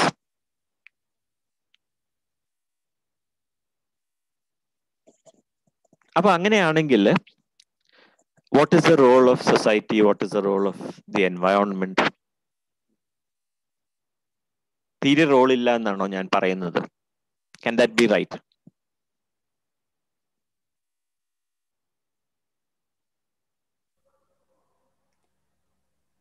Anyone? ആരെങ്കിലും may be problem face ചെയ്യുന്ന സമയത്ത് നമ്മൾ അതിന് ലിറ്റിൽ ആയിട്ട് കാണരുത്, അതിൻ്റെതായിട്ടുള്ള ഇമ്പോർട്ടൻസ് കൊടുക്കണം. ഇപ്പോൾ ഒരുപാട് എക്സാമ്പിൾസ് ഉണ്ട്. ആരെങ്കിലും എനിക്ക് ഡിപ്രഷൻ അല്ലെങ്കിൽ ആണെന്ന് പറയുമ്പോൾ പുച്ഛിച്ച് തള്ളുന്ന ഒരു മനോഭാവം. Absolutely right. So society has a role in many ways, or families, friends, all of us have a major role. One, absolutely correctly, like you said, we may not support a person who is going through it. Despite the fact that since 250 years ago, we know that it is an illness. ഒരു physical illness ആണെങ്കിൽ നമ്മൾ പുച്ഛിച്ച് തള്ളില്ല. പക്ഷെ ഒരു mental problem ആണെങ്കിൽ ഒന്നിലോ നമ്മൾ stock ആയിട്ടുള്ള സാന്ത്വന വാക്കുകൾ പറയാം, അത് സാരില്ല, നീ ശ്രമിച്ചാൽ മതി, അതെല്ലാം ഓവർകം ചെയ്യാം. ഇതൊരു പ്രശ്നമാണോ, എനിക്ക് ഇതിലും വലിയ പ്രോബ്ലം ഉണ്ടായിരുന്നു, അല്ലെങ്കിൽ എല്ലാം ശരിയാവും, അല്ലെങ്കിൽ പുച്ഛിച്ചു തള്ള, വെറുതെ അഭിനയിക്കുകയാണ്. ഇങ്ങനെ നമ്മൾ ആ വ്യക്തിയുടെ ഇൽനെസ് എക്സ്പീരിയൻസ് വാലിഡേറ്റ് ചെയ്യാതെ പോകുന്നതാണ് ഒരു വലിയ സങ്കടം. അപ്പൊ ആർക്കാണെങ്കിലും മെന്റൽ പ്രശ്നങ്ങൾ വന്നാൽ ബാക്കിയുള്ള നമ്മൾ അത് പുച്ഛിച്ച് തള്ളാതെയും മിനിമൈസ് ചെയ്യാതെയും ഒക്കെ വാലിഡേറ്റ് ചെയ്താലാണ് അവർക്ക് മുന്നോട്ട് പോകാൻ പറ്റുകയുള്ളൂ. So if your family does not understand your anxiety or depression, then it is very much more difficult to cope with it. So societal responses to someone's problem is important, as well as the fact that society often leads to this vulnerability. Families lead to people developing this vulnerability. Appo ee vulnerability can be developed even before birth because of the genetic influences, or after birth. After birth, what are the circumstances which might make people vulnerable for future mental problems?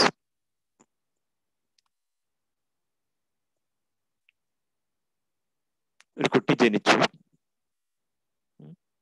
ഒരു X amount of vulnerability ആയിട്ട്, അത് പിന്നീട് y ആയി, y is greater than x. അപ്പൊ അത് കൂടാൻ എന്തൊക്കെയായിരിക്കും കാരണങ്ങൾ? What would have society and family done? It could be like starting from home. Home, yeah. Yeah, like parents or siblings. Absolutely, yeah. They treat them in a way that makes them feel inferior or stuff like that, or extra pressure. Then they might be bullied in school and stuff. Absolutely. And the worst case scenario? What's the worst thing which can happen to a child? Sorry? No, I don't. Bullying. Abuse. Worse than bullying? Yeah, bullying is also a form of abuse. But the worst thing that can happen to a child is physical and sexual abuse. Yeah. And that has been very well proven to be correlated with the later development of mental problems. Unfortunately, നമ്മുടെ society, many children, most of us would have experienced some form of abusive experience in childhood, which is very sad. Usually it is from family members, അധികവും family members എന്നാണ്, അധികവും പെൺകുട്ടികൾക്കാണ് അത് abusive experiences ഉണ്ടാവുക. It may be at home, it may be in a bus, it may be somewhere else, school. No place is immune. And these leave deep scars in our minds. All of that contribute to our brain becoming more vulnerable to develop illness responses later in life. അപ്പൊ ഇതൊരു biological vulnerability ആയിട്ടാണ് നമ്മൾ കാണുന്നത്. Like someone mentioned before, our personality of reacting to various situations may also add to our vulnerability. The ability to deal with stress, resilience, or inability to deal with stress are all factors which are biologically making us vulnerable to mental health problems. Environmental factors are important, especially early childhood adverse experiences, and society also contributes, including the macro picture. Abusive systems, women's disempowerment, poverty, violence, war, deprived economic situation. ഇതെല്ലാം mental health deterioration, mental illness important ആണ്. കുറേ അധികം myths ഉണ്ട് ഈ ഏരിയയിൽ. Major myth I have already discussed, which is that mental illnesses are not supernaturally caused. Mind is just a part of our body, and it is an illness like anything, any other illness. ഇത് ആരെങ്കിലും കണ്ണ് വെച്ചിട്ടോ black magic ചെയ്തിട്ടോ വാസ്തു ശരിയാവാഞ്ഞിട്ടോ neighbour എന്തെങ്കിലും കൂടോത്രം ചെയ്തിട്ടോ ഒന്നുമല്ല. These are just illnesses. It's not related to moon. It's not related to any external environmental factors except in the way that we have discussed. അപ്പൊ ഇങ്ങനെ ധാരാളം മിത്സും അതുകൊണ്ടുള്ള സ്റ്റിഗ്മയും ഉള്ള ഒരു ഏരിയ ആണിത്. So like I said previously, functioning affected ആവുമ്പോഴാണ് നമ്മൾ അതിനെ സൈക്കാട്രിക് ഡിസോർഡേഴ്സ് ആയിട്ട് കാണുന്നത്. അല്ലെങ്കിൽ നമ്മൾ അതിനെ സൈക്കോളജിക്കൽ പ്രോബ്ലംസ് ആണ്. Way you continue to function, you are not fully happy with life, and that is when you require counseling or psychotherapy. But when it becomes a psychiatric disorder, you almost always require medicines and often psychotherapy as well. Okay. To wrap up this section, so illnesses are when we are born with it, or are not when we are born with a condition, but we develop it later. Abnormality is when, due to the severity or intensity and frequency, a mental change becomes a symptom. And crucially, impairment in role functioning happens, and one symptom does not make an illness. So if you're anxious only in exam situations, that's not an illness. But if you are generally an anxious person, many people have mentioned panic attacks in your questions. Those are clusters of symptoms which might point towards a disorder. And because the brain is so complex, we still do not have blood tests or scanning or any kind of tests to prove our diagnosis.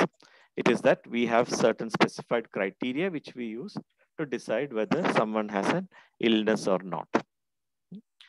So, as I said, imaginary lines are crossed.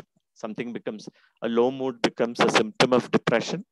A number of such symptoms together form the syndrome of depression, by which time it has affected functioning. അപ്പോഴാണ് നമ്മളൊരു disorder ആയിട്ട് കാണുന്നത്. So what you can do before we get into your questions is, last slide, is that first of all, decide if it is an important issue. And I would say, of course, that it is very, very important. Our mental health is the most important thing in our lives. Whatever profession you are in, whatever you do, unless you are at peace with yourself, you can never be happy.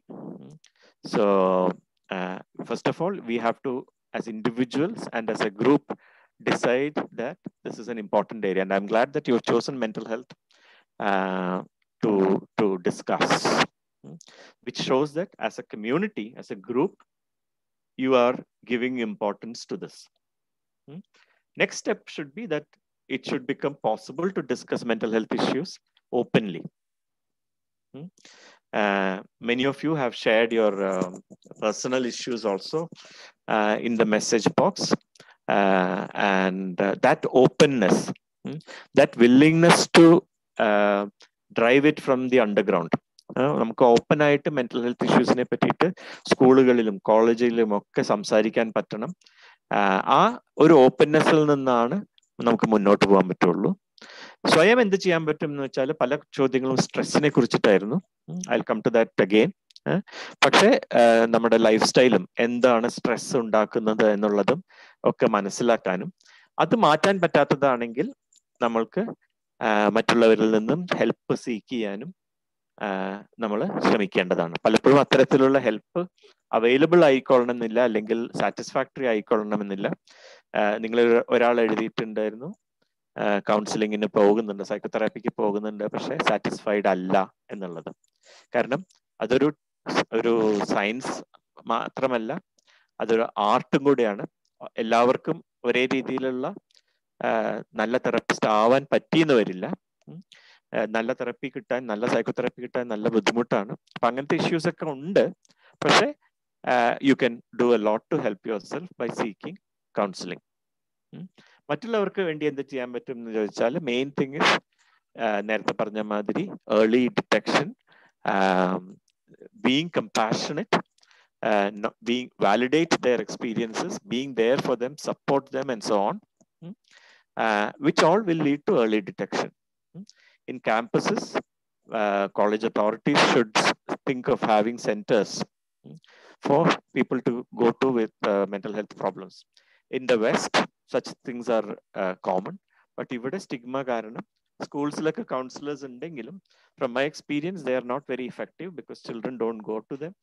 In the curriculum, this is not covered, and പേരിന് ഒരു councillor ഉണ്ടെങ്കിൽ ചിലപ്പോൾ ആ കൗൺസിലർക്ക് counselling സ്കിൽസും ഉണ്ടാവില്ല, കുട്ടികൾക്ക് പോകാനുള്ള ഒരു അറ്റ്മോസ്ഫിയറും ഉണ്ടാവില്ല.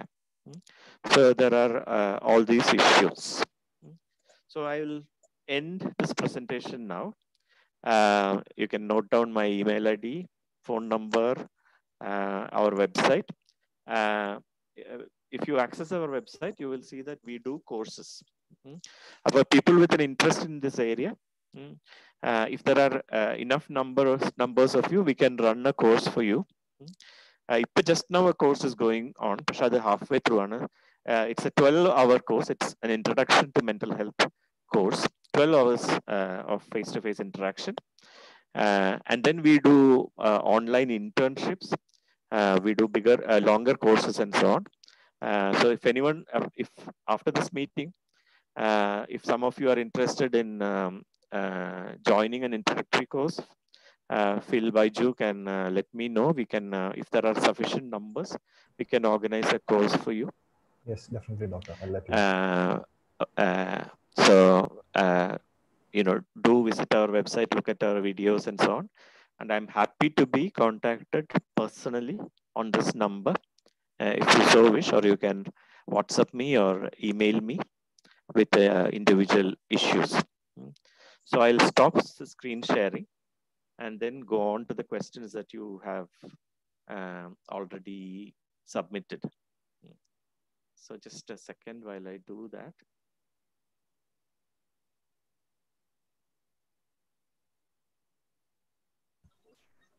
ഡോക്ടർ ഡൗട്ട് ചോദിച്ചോട്ടെ? തീർച്ചയായിട്ടും. ഡോക്ടർ നേരത്തെ പറഞ്ഞ ഒരു കുഞ്ഞിന് ഓൺസെറ്റ് ആയിട്ട് വരുമ്പോൾ എക്സ് എമൗണ്ട് എന്ന് പറഞ്ഞു. So can we quantify mental illness? അതായത് നമുക്കിപ്പോൾ ക്യാൻസർ അല്ലെങ്കിൽ ട്യൂമർ ഗ്രോത്ത് ആണെങ്കിൽ ഇപ്പോൾ 1 ട്യൂമർ അല്ലെങ്കിൽ ഇത്ര ട്യൂമർ ഉള്ളത് പറഞ്ഞു തരാൻ പറ്റും. അപ്പോൾ അത് നേരത്തെ തന്നെ ക്യൂർ ചെയ്യാനും പറ്റും, ഒരു ഓൺസെറ്റ് നിർത്താനും പറ്റും. പക്ഷെ in the case of mental health can we quantify അല്ലെങ്കിൽ ഇങ്ങനെയാണ് അല്ലെങ്കിൽ ഇത്രത്തോളം ഉണ്ട് എന്നുള്ളത്? അബ്സല്യൂട്ട്ലി. ഇൻസ്റ്റെഡ് ഓഫ് എന്താ പറയാ, ഇപ്പൊ നമ്മൾ ട്യൂമർ ഒക്കെ ക്വാണ്ടിഫൈ ചെയ്യുന്നത് it is using imaging, x-ray അല്ലെങ്കിൽ MRI സ്കാൻ, ബ്ലഡ് ടെസ്റ്റ് ഒക്കെ വെച്ചിട്ടല്ലേ. ഇവിടെ നമുക്ക് അതില്ലാത്തത് കൊണ്ട് we can only quantify using rating scales.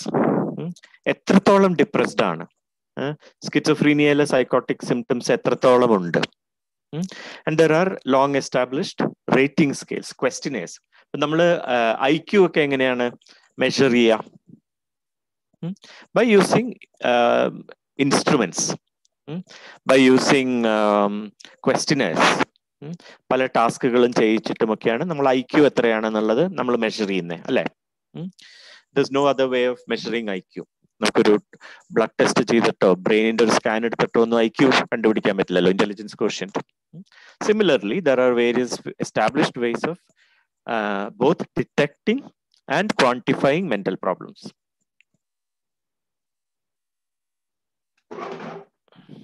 Thank you, doctor.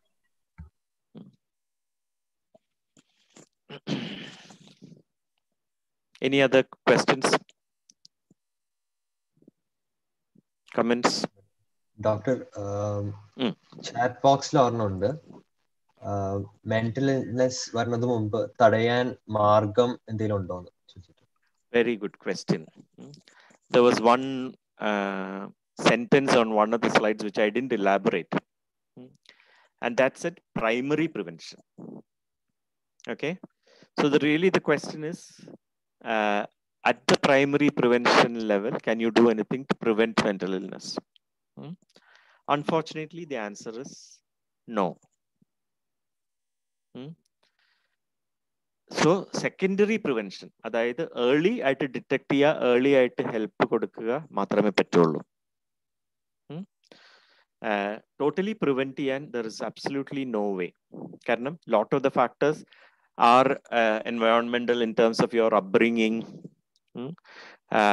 സമൂഹത്തിലെ ഞാൻ പറഞ്ഞ മാതിരി social inequalities, poverty, abuse that women have to undergo, disempowerment of women. ഇങ്ങനെ കുറേ ഫാക്ടേഴ്സ് ഉള്ളത് നമുക്ക് മാറ്റാൻ പറ്റില്ലല്ലോ. അപ്പോ അത്രയും കോംപ്ലക്സ് ആണ് mental illnesses and the workings of our mind. അപ്പൊ unfortunately in a real sense നമുക്ക് prevention is not possible. Early detection, which we call secondary prevention, is the only thing we can do. അപ്പോൾ നമുക്ക് family history ഉണ്ടെങ്കിൽ നമ്മൾ അതിനെപ്പറ്റി ashamed ആവേണ്ട ഒരു കാര്യമില്ല. We are lucky because we can expect to have problems, and if we do develop symptoms we can tell ourselves, like I did long ago, that this is the onset, like many others in my family have faced. അപ്പോൾ നമുക്ക് we'll find it easier to accept, or we should find it easier to accept and to seek help. One of you had written about your own experiences of bipolar disorder. Often bipolar disorders run in families.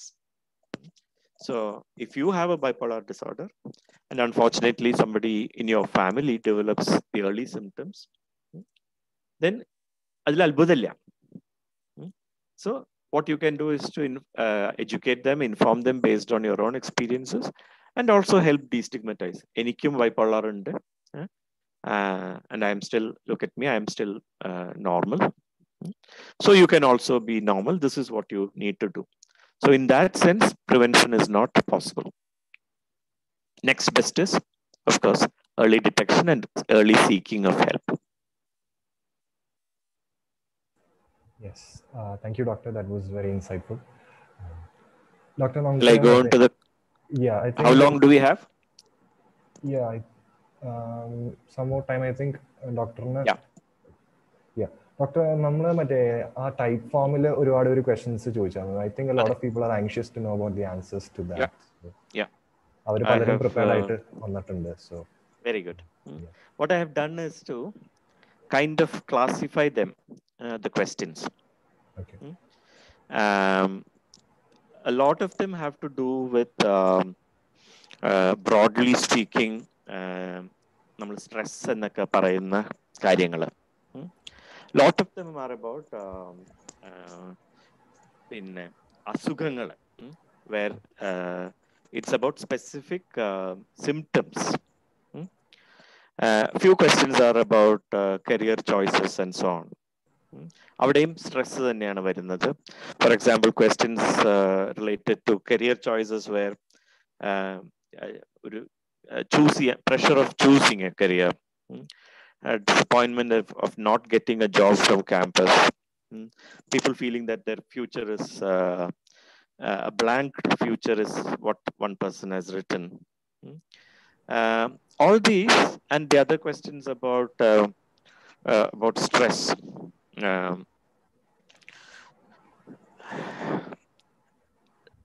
Should consider നമ്മൾ ഈ issue ഒക്കെ മനസ്സിലാക്കാനായിട്ട് we go back to the slide which I showed about normal mental health, abnormality which is not an illness, and illnesses.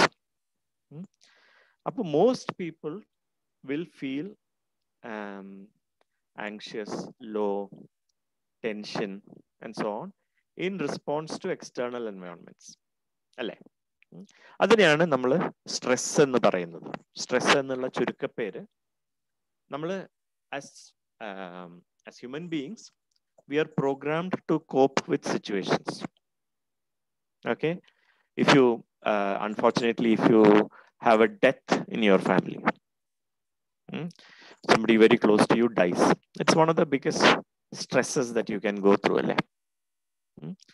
But all of us, we feel very unhappy, we grieve, and then what do? We survive. We go on to continue our lives. We may be upset for a long time. We may be internally hurting. പക്ഷെ നമ്മുടെ ജീവിതം മുന്നോട്ട് പോകും. Those are single stressful events. Many of your questions are about your campus life, the current COVID situation, how to survive this ongoing stress. അവിടെയാണ് നമ്മൾ stress management എന്നുള്ള ഒരു കോൺസെപ്റ്റിലേക്ക് വരിക. So the general answer to all these questions about stress, and I'll go into the specifics, is that first point is that something has to change. We have to be prepared for some change or the other. Okay, we cannot, if we are stressed, ഒന്നും നമ്മൾ മാറ്റാൻ തയ്യാറല്ല എങ്കിൽ it is difficult. Something has to change within us or outside of us. So either on your own or with the help of a counselor. Generally, what happens when we help people to deal with stresses, we help them identify the situations in their life which is leading to the stress. Okay, so suppose you take my situation. I am heading this organization. I'm also a clinical doctor, so I'm seeing patients also. I have to manage the organization. At home, there are all XYZ problems. On top of it, I have some other issues, financial issues, let us say, and I'm really struggling. ഇതിൽ ഒന്നിലും മാറ്റം വരുത്താൻ പറ്റില്ല എന്ന് വെച്ചാൽ I cannot move forward. So some of the things I might have to change within myself, some of the things which I might have to change outside me. So adine ee sources of stress nammal the web that we are caught in adu nammal analyze cheyan namukku pattanam. Okay, evidennakeyana enike sources of stress ullathu, adil endokke namukku avoid cheyan pattum. Are there things that I don't know about your engineering curriculum, but electives, pala courses electives undallo. So you have been ambitious and you have taken on so many electives and you're struggling with it. Can you drop some of them? Can you avoid some of them? Can you make alterations in your environment? The way you do things, the way you study, the way you interact, endengilum alter cheyan patto. Alter cheyanum pattilla, avoid cheyanum pattilla. Can you accept it better? Or can you adapt to the situation better? What internal resources can you use to adapt to situation better? Okay, previously you were exercising, you were going regularly to the gym, you were going for walks, you were dieting, and all that made you feel better. Can you take up those activities again? What alterations in your lifestyle can you make? Exercise is hugely important. Any form of mental illness, stress, anxiety, anything, exercise is the simplest thing that you can do to feel better. Of course, that is all things that you do on an individual basis. The other things are to do with other people. What is the relationship status with others? Are you socially isolated? Can you make friends? With the friends that you have, can you communicate better? Are there friends that have been communicating to you, but you have not communicated back to them? Are there family members who have supported you in the past? So people outside you and your relationship with them. We all know that just talking about our problems to someone sympathetic, after that talk, we feel lighter. 50% of our problems are gone. When you're students and when you're extremely caught up in situations, you may forget to focus on fun activities, things which relax you and so on. Your time management may be wrong. Your lifestyle may be unhealthy. And there are various techniques that you can learn of quickly relieving stress, such as controlling your breathing. Many of the yoga-based techniques focus on breathing. So breathing-related exercises you can do and so on. So in general, this is what one can talk about stress. Many of the questions have been about at work, at home without social activity, coping with boredom and feeling of dejection, mental health betterment during lockdown, uncertainty and depression. Someone has very kindly shared their experience of disrupted plans. You wanted to go abroad, you were hoping to start a course in September, but that has now had to be put back. And what do you do with the, how do you cope with that situation? The answer is all the same. We have to, if you can't do it, you need help to help you do it. But same things that I just briefly described, what can you change within yourself and within your environment? Without anything changing, you cannot expect to feel better. And how much is the stress that you are facing in all this? If it is just that these are background worries that we are all coping with, boredom, feeling of dejection, is it at that level? Or functioning cross then you need definitely professional help.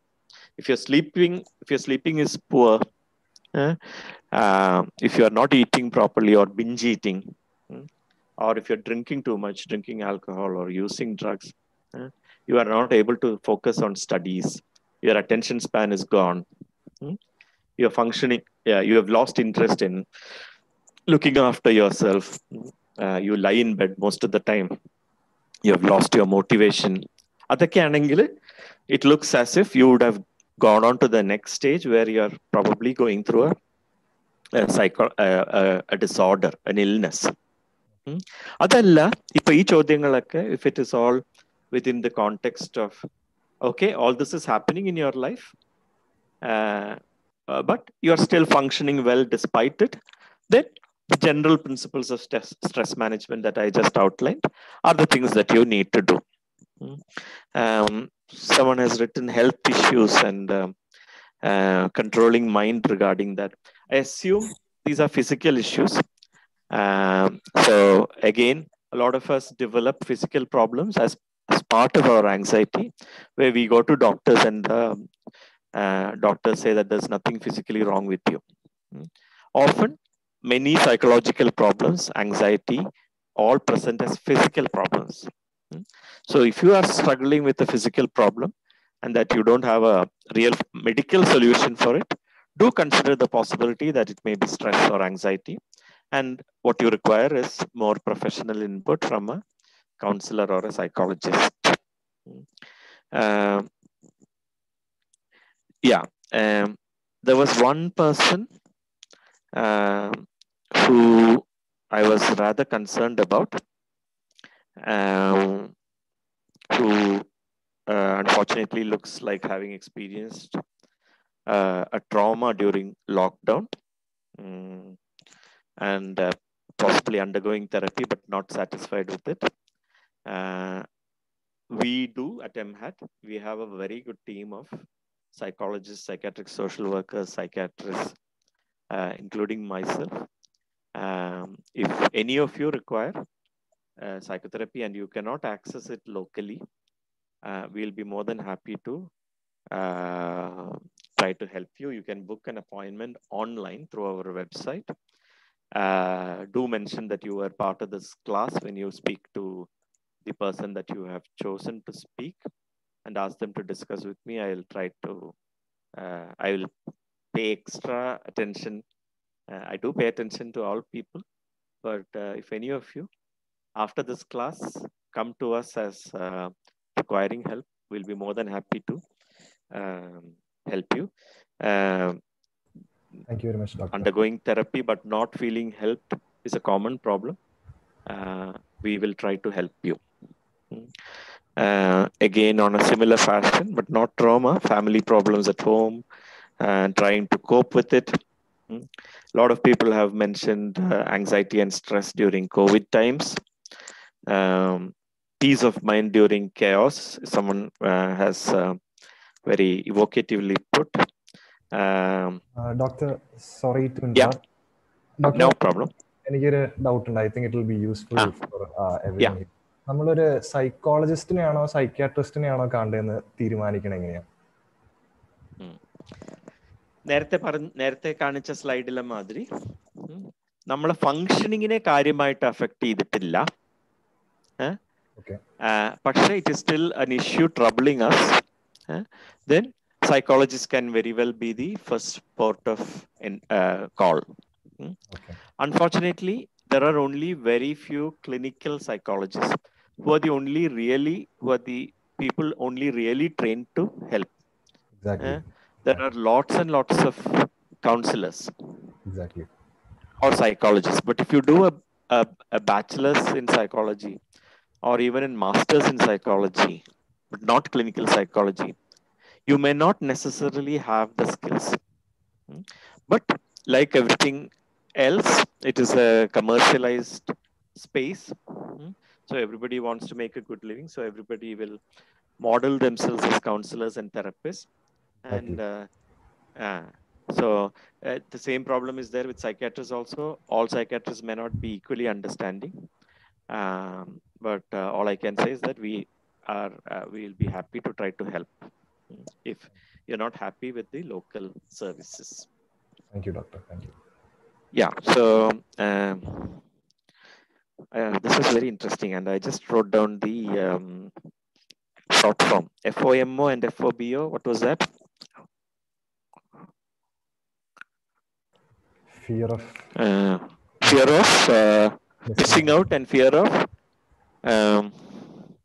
I just know FOMO. I have it on my phone. Let me just look at it. It is Fear of being offline. Fear of being fear of being offline. Thank you for that. I guess those are in a lighter, in a less serious league than some of the other questions. These are peculiar issues of our times, particularly for youngsters. Again, time management, prioritizing things in your life, and such kind of issues are what is called for there. I can't be, in most of these questions, it is difficult for me to be specific, because to give specific answers, I need to know you. I need to get to know you. And that's a process which will take at least an hour. Exactly. So I can only speak in terms of generalities. Yeah. Hoping some people will be helped by these generalized answers. ഒരു ഇൻഡിവിജ്വലിനെ സഹായിക്കണമെങ്കിൽ I have to, or anybody has to spend time. 10 minutes സംസാരിച്ചിട്ട് I cannot. If someone talks to you for 10 minutes or 15 minutes and offers you a solution, don't take it, because that's not well thought out. Solutions have to be individualized. നിങ്ങൾ ഈ ചോദിച്ച ഓരോരുത്തരെയും നേരിട്ട് മനസ്സിലാക്കിയാലാണ് നമുക്ക് കൃത്യമായിട്ടുള്ള നിങ്ങൾക്ക് പറ്റുന്ന ഒരു മറുപടി തരാൻ പറ്റുള്ളൂ. അതർവൈസ് ഇങ്ങനത്തെ ജനറൽ ഡിസ്കഷനിൽ more of general suggestions, more general information മാത്രമാണ് എനിക്ക് തരാൻ പറ്റുള്ളൂ. Mental health and lack of self-worth. And another interesting one, nervous about being happy or fear about being happy. All those things, I need to know you better to give a clear answer. But the general principles which I said, you need to apply. You have to make some change in your life, whether it is fear of missing out, or you're unable to enjoy because you're fearful that that enjoyment may not last. I can't give you any specific suggestions except that you have to analyze why that is happening and make changes. Without, there will be no solution that does not involve making change. And counseling and psychotherapy is not about someone else suggesting changes for you. നിങ്ങൾക്ക് സ്വീകാര്യമാകുന്ന നിങ്ങളുടെ തന്നെ ഉള്ളിലുള്ള solutions നിങ്ങളെ കൊണ്ട് തന്നെ accept ചെയ്യിക്കുക, discover ചെയ്യിക്കുക, അതാണ് സൈക്കോതെറാപ്പി. ഞാനൊരു വ്യക്തിയോട് സംസാരിച്ച് തുടങ്ങുമ്പോൾ, ആദ്യത്തെ ഒരു സെഷൻ കഴിഞ്ഞു, നിങ്ങൾ നിങ്ങളുടെ പ്രോബ്ലംസ് ഒക്കെ എന്നോട് പറഞ്ഞു, എനിക്കറിയില്ല എന്താണ് സൊല്യൂഷൻ വരാൻ പോണത് എന്നുള്ളത്. ഐ ഹാവ് നോ, ഓക്കെ, ഇതെല്ലാം കേട്ടു, this is the solution എന്നല്ല ഞാൻ പറയാം. I'll say let us discuss again. അങ്ങനെ രണ്ടാമത്തെയും മൂന്നാമത്തെയും നാലാമത്തെയും ഒക്കെ സെഷൻ കഴിയുമ്പോൾ ഒന്ന് നിങ്ങളും ഞാനും തമ്മിലുള്ള ആ വ്യക്തിപരമായിട്ടുള്ള ബന്ധം സ്ട്രോങ് ആവും. സ്ട്രോങ് ആയില്ലെങ്കിൽ കൗൺസിലിംഗ് സൈക്കോതെറാപ്പി നടക്കില്ല. കാരണം ഇതൊരു ഹ്യൂമൻ റിലേഷൻഷിപ്പാണ്. തെറപ്പിസ്റ്റായ ഞാനും അത് സ്വീകരിക്കുന്ന നിങ്ങളും തമ്മിലുള്ള ഒരു ബന്ധം. ആ ബന്ധത്തിൽ ട്രസ്റ്റും, നിങ്ങൾ എന്നിൽ ട്രസ്റ്റ് ചെയ്യുന്നു, ഞാൻ നിങ്ങളുടെ പ്രശ്നങ്ങൾ മുഴുവൻ മനസ്സിലാക്കുന്നു, അങ്ങനത്തെ ആ ഒരു പ്രക്രിയയിൽ കൂടെയാണ് സൊല്യൂഷൻസ് ഉണ്ടാവുക. Phil was going to say something. എന്താണ് ഫിൽ? വേറെ കമന്റ്സ് ഉണ്ടോ? I was just saying that's a very beautiful approach to life itself, doctor. ഒരാളെ പേഴ്സണലി വ്യക്തിപരമായിട്ട് അറിയാമെങ്കിലാണ് അയാളുടെ പ്രശ്നങ്ങൾ. അതെ, മെക്കാനിക്കലായിട്ട് ചെയ്യാൻ പറ്റുന്ന ഒരു കാര്യമേ അല്ല ഇത്. ഓരോ ക്ലയന്റും ഇപ്പൊ എനിക്ക് ഇത്രയും വർഷത്തില് എൻ്റെ അടുത്ത് വന്നിട്ട് ബെനിഫിറ്റഡ് ആയിട്ടുള്ള പലരെയും എനിക്കിപ്പോഴും ഓർമ്മയുണ്ടാവും. കാരണം ആ വ്യക്തിക്ക് ബെനിഫിറ്റ് മാത്രമല്ല, ഞാനും ആ റിലേഷൻഷിപ്പ് ശരിക്കും എൻജോയ് ചെയ്യുന്നുണ്ടാവും. ആ വ്യക്തിയുടെ ജീവിതത്തിൽ ഒരു ഭാഗമാകാൻ എന്നെ അത് അനുവദിച്ചതിനും I would be thankful to them. So ഒരു മെക്കാനിക്കലായിട്ട് ഒരു പ്രിസ്ക്രിപ്ഷൻ എഴുതി വിടുന്ന മെഡിക്കൽ മോഡൽ അല്ല ഇത്. പിന്നെയും കുറെ ഇഷ്യൂസ് പറഞ്ഞിട്ടുണ്ട്. Peer pressure, fear of failure, social media and real life balance, loneliness, and this one I liked. Quite a few people have written this. One-sided love, unrequited love, and managing stress. Again, all these things, most people find difficulty in moving on. There is no easy solution to how you move on from a one-sided love or unrequited love, because most of us, when we fall in love, it's a very powerful biological experience. It's I will say that again, it's not a namala the emotional experience enna paraya, but actually it is a very powerful biological experience. Not just falling in love. ഉദാഹരണത്തിന് ഒരു കുട്ടി ഉണ്ടായാൽ, ഒരു newborn baby is born, it is well known that certain hormones are secreted high in the mother's blood, which is oxytocin എന്നൊക്കെ പറയും. It has been called the love hormone and so on. അപ്പോൾ ആ അമ്മയ്ക്ക് കുട്ടിയോടുണ്ടാകുന്ന ആ ഒരു special വാത്സല്യവും സ്നേഹവും അതെല്ലാം ബയോളജിക്കലാണ്. നിങ്ങളൊരു പെൺകുട്ടിയെ കാണുന്നു, അല്ലെങ്കിൽ നിങ്ങളൊരു ബോയിനെ കാണുന്നു, you feel a powerful emotion. Because it is so biological and because it is so deep, so powerful, it is difficult to get over. If it is requited, if it is met, if it is not one-sided, then both people have the same powerful experience, and then it is balanced. But ഇത് one-sided ആകുമ്പോൾ you are left struggling to cope with this powerful inner turmoil. That is very common, and often with time, anything powerful cannot be sustained for very long. So whether it is a panic attack is I'll come to that. Panic attack is an extremely powerful, unpleasant problem to go through. But panic attacks only last a short time. After that, people come down to a lesser level of anxiety. അങ്ങനെയാണ് നമ്മൾ fear എന്താണെങ്കിലും powerful emotions we will only sustain for a short while. അപ്പോൾ ഇതും usual answer is with time you will feel better. With time this experience may be replicated with another person and you will move on. But in the interim, until this powerful thing in your mind, in the body dies down, you will struggle. I don't know if that answer is useful or not. But different people react differently. Not just unrequited love or one-sided love, but when somebody has broken a relationship.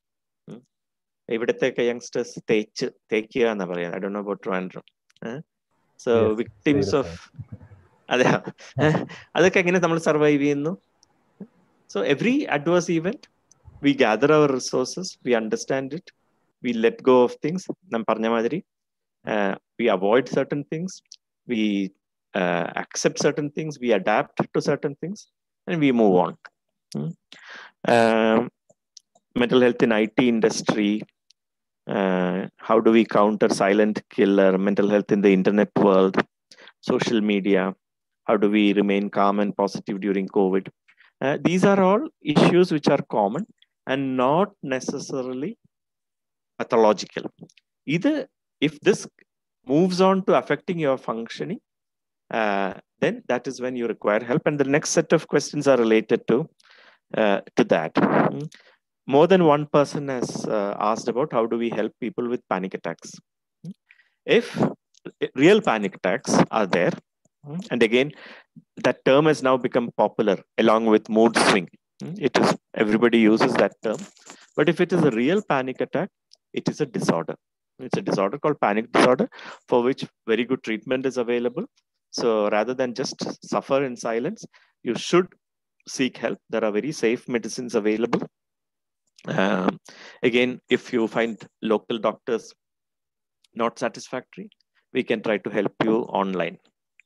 So panic attacks are indicative of an underlying disorder, nothing to worry about, and completely treatable. And if someone is experiencing it and you are their friend, it is to help them stabilize during the attack. And often deep breathing helps. Just one simple thing. Usually they will be, when they are having a panic attack, they will be breathing through the nose, over breathing. So just getting people to breathe only through the nose. Slow down. Take a deep breath, hold it, release it slowly. Slow down the breathing. Breathe through the nose rather than the mouth, and you stay with them. If already they know that it's a panic attack, you need to reassure them. This is just another of those panic attacks. You need professional help. You're not dying. You're not having a heart attack. You're not having a stroke. It is a panic attack, which is a treatable condition. Reducing suicidal thoughts among students. Unfortunately, suicides do happen among students. Most of the time, the person would have had an unrecognized mental illness. Very rarely it is impulsive. There is an element of impulse in all suicide attempts. Pakshe, suicide attempts leading to death mostly would suggest that the person, whether they are a Hollywood actor or a student or whoever, has had a mental illness which was not attended to or which was not treated properly. So people with suicidal thoughts, especially recurrent suicidal thoughts, look for other features of depression, such as hopelessness, low mood, not able to concentrate, not sleeping well, lost interest in everything, unable to be happy, which are all symptoms of depression. Help them identify features of depression and help them to seek help at the earliest. So suicidal thoughts are very important, should not be trivialized. പല പ്രാവശ്യമായി പറയുന്നു, she never does anything അല്ലെങ്കിൽ he never does anything എന്ന് ഒരിക്കലും നമ്മൾ പറയരുത്. It always should be taken seriously. Some people, it is part of the personality to threaten with suicide. അത് ഈ coping skills ഇല്ലായ്മ കൊണ്ടാണ്. Any quarrel happens and they say, I'm going to kill myself. That is also a cry for help, but that is because of an inadequacy in their coping skills. They also require help. There are questions about intrusive thoughts. Hello, did someone say anything? Doctor, I have a question. Sure. Can you talk about splitting or black and white thinking? Okay. Yeah. Is it common, and if you have it, how do you manage it? It is unfortunately common in the sense that when we develop, when our brains develop, when our personalities develop, not all of us are able to handle shades of gray. That something could be like this, or could be that, or could be there could be a third way of looking at it. It suggests a flexibility of our thought process. Other, unfortunately, palarkku undavilla. Their thinking may be what we call concrete. They cannot accept anything other than black and white. So again, part of overcoming it is, first of all, recognizing. I suspect the question is not about yourself, because usually people who have that do not recognize it themselves. Usually we recognize that thought pattern in someone else. And, if you recognize it in yourself, then it is far easier to change. As you grow older, many people become more able to see things in not in things other than black and white. So there is no specific remedy, but understanding yourself is the starting of everything, either by yourself or through the help of others, and wanting to change. No counseling or therapy can help if the person does not want to change. When people are brought to us by families by force, saying you give them therapy and change them, it is impossible. Nobody can change unless they want to change. If you recognize that you yourself have a problem with such thinking and you're open to change, you certainly can make a change with help. Okay, doctor. Okay. Thank you. There are other questions about illnesses, anxiety disorders,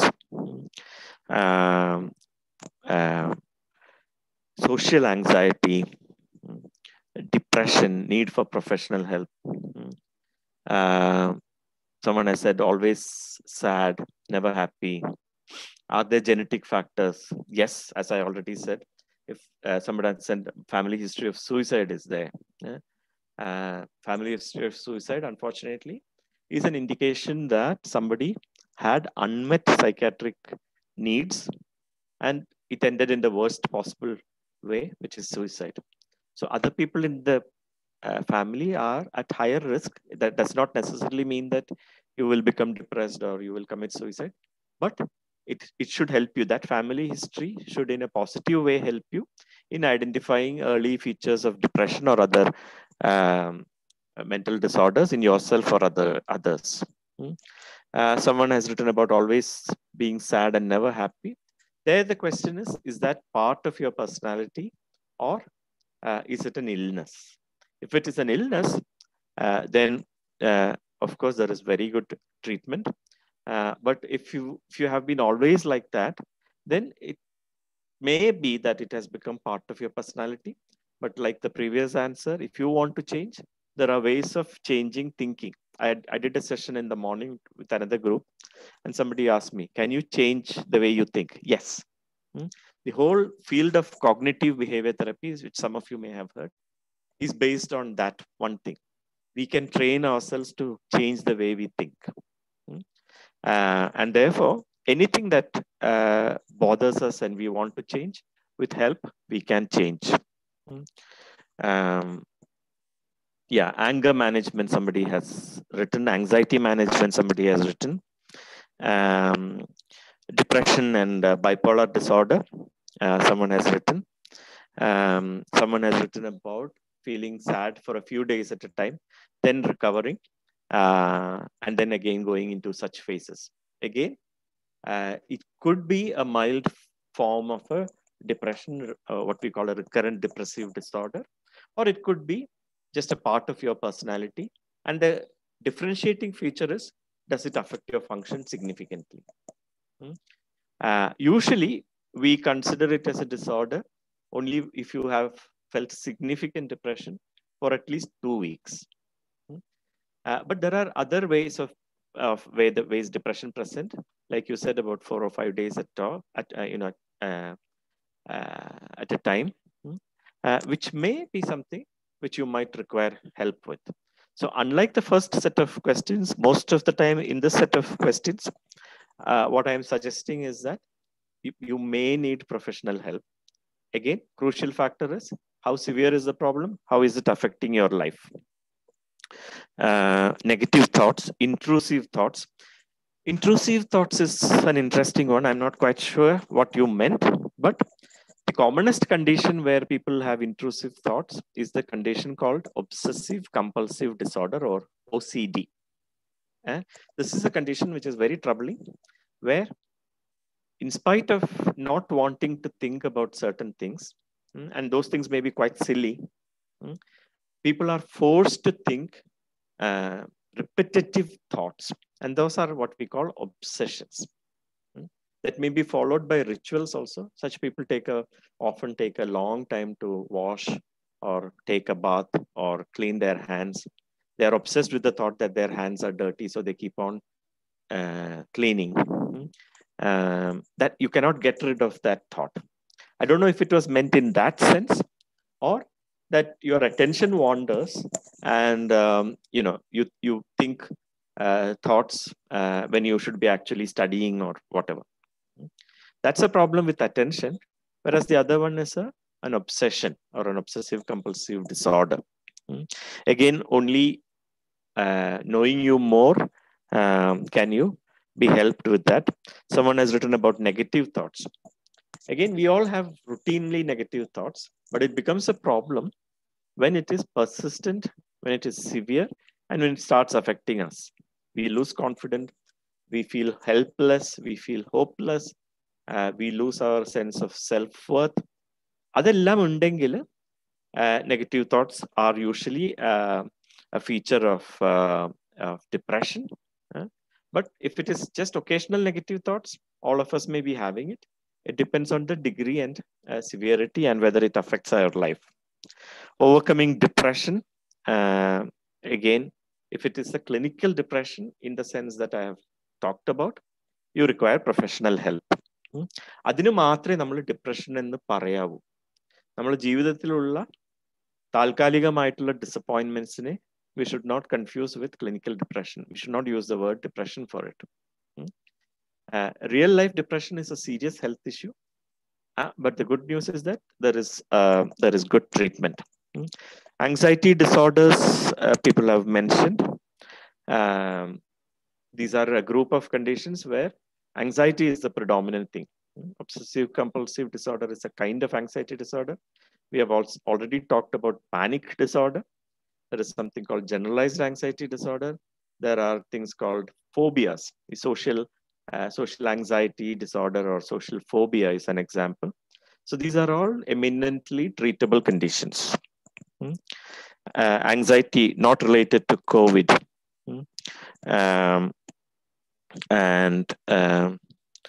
There is one question which the person who has put it is welcome to ring me and discuss. You don't need to take an appointment. And that is about being in a relationship but having a sexual attraction towards someone else. That is rather complicated for me to discuss in an easy fashion, because I'll need to ask you questions. But if you really want to discuss that, you can contact me directly. Parental pressure, interference in love life, non-acceptance of your love life, difficulties of long-distance relationships, unable to take a break, anger management, short-temperedness and verbal abusiveness. That last one, difficulty controlling with anger and being verbally abusive to others. It's a personality issue. Again, if you want to change, there are ways of changing, but many of us do not want to change. If you have a problem with short-temperedness, we often blame other people for that. എന്നെ ദേഷ്യമാക്കിയത് കൊണ്ടാണ് ഞാൻ ദേഷ്യമാകുന്നത്, എല്ലാവരോടും ഞാൻ അങ്ങനെ ഇല്ലല്ലോ എന്നൊക്കെയാണ് നമ്മൾ excuse പറയാ. So that is a very common problem which will create difficulties in life. So you need to try to get a grip on that when you are young. About all the features of mental illnesses that you have mentioned, do take them seriously and seek help either locally or with us.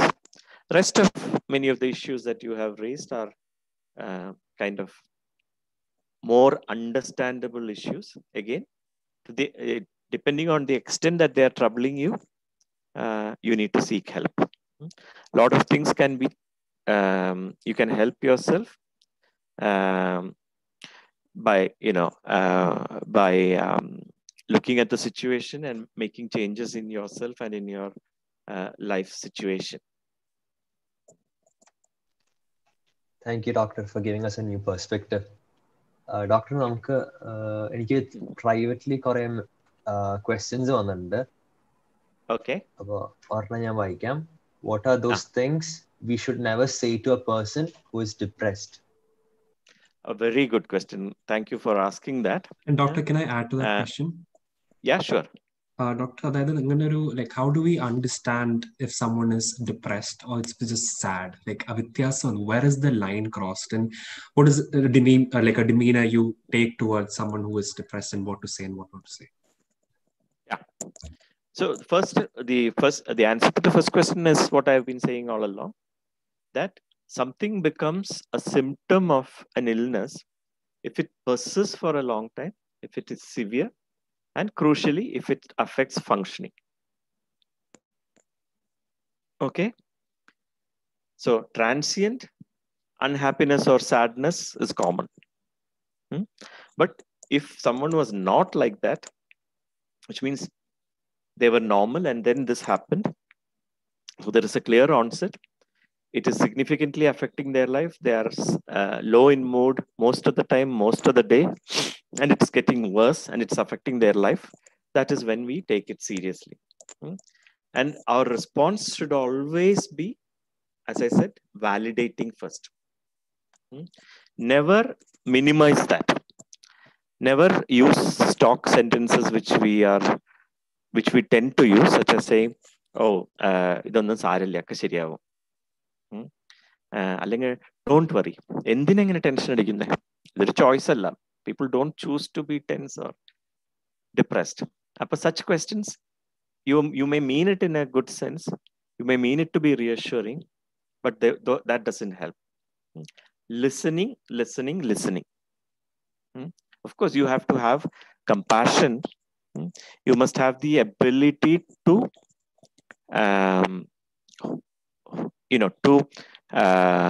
deal with your own emotions. വേറെ ഒരാളുടെ പ്രശ്നങ്ങൾ കേൾക്കണമെങ്കിൽ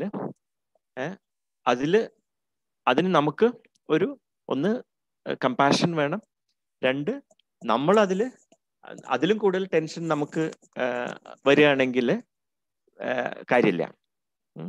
So you should be compassionate, you should listen, give the person a chance to talk.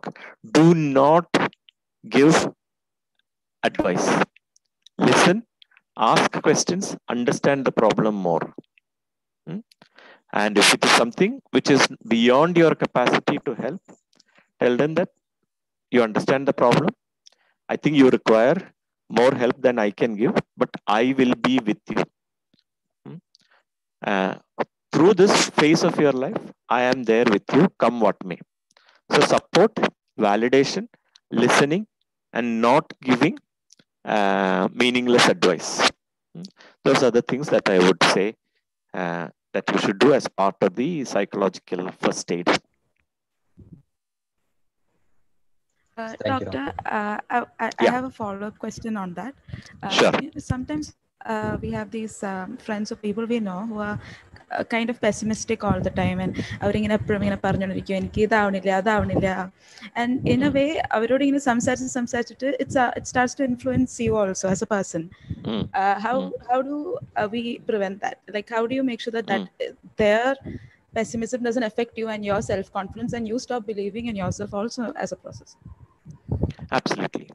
So that is what I hinted at earlier, that when we deal with someone else, people have asked me all these years, how do you listen to people's problems and it doesn't affect you?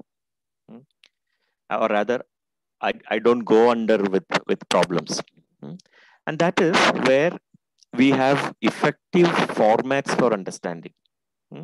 So if you understand this person, why they are always depressed, why they are not, what will be most frustrating is, on the one hand, they are always sad, but they never seem to do anything about obvious problems. Okay. In other words, ability to cope with problems is the issue. And once you see it as separate from you, so if it is your mother or sister or a close friend, you need to understand that that is their limitation. Nobody will choose to be perpetually unhappy. So if they cannot do anything about their unhappiness, when to you it is obvious that they could do something, you have to distance yourself from that. Not meaning rejecting them, പക്ഷെ ഇത് അവരുടെ limitation ആണ്. ഈ same ലിമിറ്റേഷനിലേക്ക് ഞാൻ പെടാൻ പാടില്ല. എൻ്റെ പ്രശ്നങ്ങൾ എനിക്ക് ഒബ്ജക്റ്റീവായിട്ട് മനസ്സിലാക്കാനും അത് അക്സെപ്റ്റ് ചെയ്യാനും അതിനുള്ള ഒബ്വിയസ് ആയിട്ടുള്ള ജീവിതത്തിലെ മാറ്റങ്ങൾ വരുത്താനും എനിക്ക് പറ്റണം. അവർക്ക് അൺഫോർച്ചുനേറ്റ്ലി പറ്റിയില്ല. പക്ഷെ I should not become like that. അവരുടെ ചോയ്സ് അല്ല അവരങ്ങനെയായത്, അവരുടെ ലിമിറ്റേഷൻ ആണ്. And we can't get frustrated with them because they are unable to get out of that loop. And very often they will not seek help also. It's a difficult situation when it happens someone close to you. I'm not sure if that is a satisfactory answer. Yes, that was helpful actually. Yeah. Okay. Thank you. You're welcome. ഇനി chat ബോക്സിൽ വേറെ ചോദ്യങ്ങളുണ്ടോ? Doctor, നമുക്ക് യൂട്യൂബിൽ നിന്ന് 2 questions കിട്ടിയായിരുന്നു. The first is nervousness and anxiety the same? Okay, very good question. Okay. Now, first thing to say is that it's the nervousness is kind of built into us for a purpose, which is to survive. ഒരു danger നമ്മളെ മുന്നിൽ വരുമ്പോൾ we become nervous, or we should become nervous, we should become fearful, and we either try to fight that danger or we try to flee from that danger. അതിനെയാണ് fight or flight response എന്ന് പറയാം. അത് നമ്മളെ മനസ്സിന്റെ അല്ലെങ്കിൽ ബുദ്ധിയുടെ ഭാഗമാണ്. പണ്ട് ആദിമ മനുഷ്യൻ കാട്ടിലുള്ളപ്പോൾ ഒരു പുലി മുന്നിൽ വന്ന് പെട്ടാൽ to survive you have to run fast or you have to fight it. അതിന് വേണ്ട റെസ്പോൺസസ് ആണ് your heart starts beating fast, you start breathing quicker, you're very tense, you run away from there. Unfortunately, when it is an illness, ഇത് ചിലപ്പോൾ നമ്മൾ car alarm ഉണ്ടാവുമല്ലോ, ചിലപ്പോൾ ഒന്നുമില്ലാതെ തന്നെ കാറിന്റെ അലാം ഓട്ടോമാറ്റിക്കലി പോകുന്ന കേൾക്കാറില്ലേ, പി എന്ന് പറഞ്ഞിട്ട്. അതേമാതിരി ഒരു അബറന്റ് ആയിട്ടുള്ള ഒരു സംഭവിക്കാൻ പാടില്ലാത്ത ഒരു റെസ്പോൺസ് ആണ് ആങ്സൈറ്റി. അതായത് കൃത്യമായിട്ട് ഡേഞ്ചർ ഒന്നുമില്ല, നെർവസ് ആകേണ്ട നോർമൽ നെർവസ്നെസ് ആവശ്യമുള്ളതാണ്. നോർമൽ ഫിയർ അല്ലെങ്കിൽ നോർമൽ ആയിട്ടുള്ള ഡേഞ്ചറിനെ ഫേസ് ചെയ്യുമ്പോൾ ഉള്ള ആങ്സൈറ്റി നോർമലാണ്. ഡേഞ്ചർ ഇല്ലാതെ പോലും അല്ലെങ്കിൽ ഡേഞ്ചർ ഉണ്ടാക്കേണ്ട സാധനങ്ങൾ അല്ലാത്ത സാധനങ്ങളോട് പോലും നമുക്ക് ആങ്സൈറ്റി വരുന്നത് ഒരു പത്തോളജിക്കൽ റെസ്പോൺസ് ആണ്. അപ്പൊ കാരണമുണ്ടോ ഇല്ലയോ എന്നുള്ളതാണ്. ഒരു ലിഫ്റ്റിൽ പോകാൻ പലർക്കും പേടിയാണ്, ക്ലോസ്ട്രോഫോബിയ. അല്ലെങ്കിൽ ഒരു കൂറയെ കണ്ടാൽ, ഒരു കോക്രോച്ചിനെ കണ്ടാൽ പലർക്കും ഭയങ്കര ഫോബിയാണ്. കോക്രോച്ച് നമ്മളെ ഒന്നും ചെയ്യാൻ പോകുന്നില്ല നമുക്കറിയാം, ലിഫ്റ്റിൽ കയറുന്നത് പെർഫെക്റ്റ്ലി സേഫ് ആണെന്നും അറിയാം, പക്ഷെ അകാരണമായിട്ടുള്ള ആങ്സൈറ്റി. അപ്പോൾ കോസിന് ഡിസ്പ്രൊപ്പോർഷനേറ്റ് ആയിട്ടുള്ള ആങ്സൈറ്റി അല്ലെങ്കിൽ അകാരണമായിട്ടുള്ള ആങ്സൈറ്റി പത്തോളജിക്കലാണ്, അത് രോഗമാണ്. യൂട്യൂബിൽ നിന്നുള്ള രണ്ടാമത്തെ ക്വസ്റ്റ്യൻ. യെസ് ഡോക്ടർ, രണ്ടാമത്തെ ക്വസ്റ്റ്യൻ എന്ന് പറയുന്നതെങ്കിൽ how to increase attention span. Okay, ഒന്ന് ആ റിഡക്ഷൻ ഓഫ് അറ്റൻഷൻ സ്പാൻ വേറെ ഏതെങ്കിലും രോഗത്തിന്റെ ഭാഗമാണോ എന്നുള്ളതാണ് നമ്മൾ ആദ്യം നോക്കുക. പല രോഗങ്ങളിലും അറ്റൻഷൻ വിൽ ബി സഫറിങ്. ഉദാഹരണത്തിന് കുട്ടികളിൽ അറ്റൻഷൻ ഡെഫിസിറ്റ് ഡിസോർഡർ എന്നൊക്കെ കേട്ട് കാണും, ADHD എന്നൊക്കെ, attention deficit hyperactivity disorder എന്നൊക്കെ ചിലപ്പോൾ നിങ്ങൾ കേട്ട് കാണും. അൺഫോർച്ചുനേറ്റ്ലി നമ്മൾ പലർക്കും ആ രോഗം കുട്ടിക്കാലത്ത് ഉണ്ടായിരുന്നുണ്ടാവും, പക്ഷെ അത് വികൃതിയും ഓവർ ആക്ടിവിറ്റിയും ഇമ്പൾസിവിറ്റിയും ഒക്കെ ആയിട്ട് കണക്കാക്കിയിട്ട് നമ്മൾ എന്നാലും ജീവിതത്തിൽ മുന്നേറിയിട്ടുണ്ടാവും. പക്ഷെ നമ്മൾ അഡൾട്ട്സ് ആയിട്ടും we may have what is called adult ADHD. Adult ആയിട്ടുള്ള ആൾക്കാർക്ക് ഉണ്ടാകുന്ന attention deficit hyperactivity disorder. അതാണോ അല്ലെങ്കിൽ മറ്റ് രോഗങ്ങളുടെ ലക്ഷണമാണോ എന്നുള്ളതാണ് നമ്മൾ ആദ്യം നോക്കുക. അങ്ങനത്തെ ഒരു പ്രത്യേക കോസ് ഉണ്ട്, വേറൊരു രോഗത്തിന്റെ ഭാഗമാണെങ്കിൽ നാച്ചുറലി അതിനുള്ള ചികിത്സ. അതല്ല, നമ്മൾ കോൺസ്റ്റിറ്റ്യൂഷണലി പേഴ്സണാലിറ്റി വൈസ് നമ്മൾ അറ്റൻഷൻ സ്പാൻ ഷോർട്ടർ ആണെങ്കിൽ, അത് പഠനത്തിനെ ബാധിക്കുന്നുണ്ടെങ്കിൽ there are various techniques that we can use to improve our attention span, train ourselves to improve our attention span.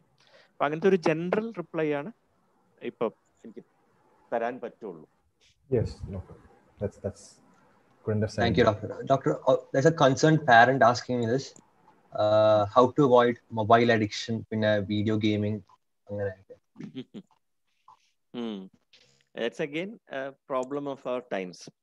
Again, അതിന്റെ ലെവൽ ഇപ്പൊ നമ്മള് ഇത് യങ്സ്റ്റേഴ്സ് മുതൽക്ക് അഡൾട്ട്സ് വരെ we are all kind of addicted to our mobile.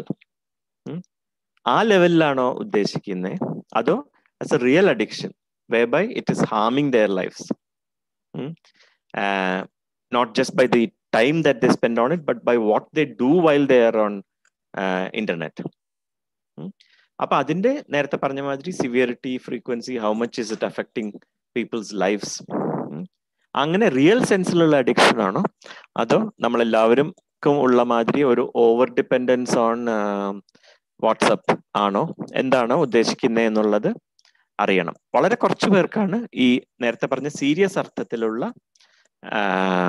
പിന്നെ gaming അഡിക്ഷനും അല്ലെങ്കിൽ അങ്ങനത്തെ കാര്യങ്ങളൊക്കെ ഉള്ളൂ. That definitely requires consultation. ഒരു ക്ലിനിക്കൽ സൈക്കോളജിസ്റ്റോ സൈക്കാട്രിസ്റ്റിനെയോ കൺസൾട്ട് ചെയ്യേണ്ടത് ആണ്. പക്ഷെ അത് ഒരു ചെറിയ ഗ്രൂപ്പ് ആൾക്കാർക്കാണ് ആ ലെവലിലുള്ള പത്തോളജിക്കൽ ആയിട്ടുള്ള ഒരു അഡിക്റ്റീവ് ബിഹേവിയർ ഉണ്ടാകുള്ളൂ. Okay, doctor. Thank you, doctor.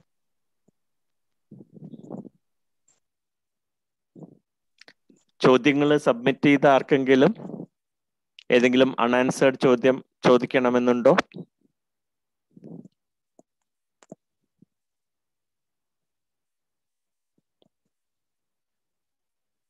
ഇപ്പൊ എനിക്കൊരു പ്രൈവറ്റ് മെസ്സേജ് വന്നു sir. How to handle someone with mood swings. Again, similar answer. അതിന്റെ കൂടുതൽ ഡീറ്റെയിൽസ് നമുക്കറിയണം. അത് നോർമൽ ആയിട്ടുള്ള ചില പേഴ്സണാലിറ്റി ആൾക്കാരുടെ സ്വഭാവത്തിന്റെ ഭാഗമാണോ, അതോ അടുത്ത കാലത്ത് അല്ലെങ്കിൽ കുറച്ചു കാലം മുൻപേ തുടങ്ങിയ ഒരു പത്തോളജിക്കൽ മൂഡ് സ്വിംഗ് ആണോ, എത്രത്തോളം ഉണ്ട്, how severe is it, how frequent is it affecting life, ഫാമിലിയിൽ മെന്റൽ ഇൽനെസിന്റെ ഹിസ്റ്ററി ഉണ്ടോ, ഈ വ്യക്തിക്ക് മുമ്പ് മെന്റൽ ഇൽനെസ് വന്നിട്ടുണ്ടോ, ഇതെല്ലാം വെച്ചിട്ട് ആണ് നമ്മൾ അതിനൊരു ഉത്തരം പറയാൻ പറ്റുള്ളൂ. അത് പെൺകുട്ടിയാണെങ്കിൽ പീരിയഡ്സുമായിട്ട് കണക്റ്റഡ് ആണോ, because that is well known. അങ്ങനെ കൂടുതൽ ഡീറ്റെയിൽസ് അറിഞ്ഞാലാണ് നമുക്കൊരു കൃത്യമായിട്ടൊരു ഇൻഡിവിജ്വൽ ആയിട്ടുള്ള ആൻസർ തരാൻ പറ്റുള്ളൂ. Shortcuts unfortunately are not there.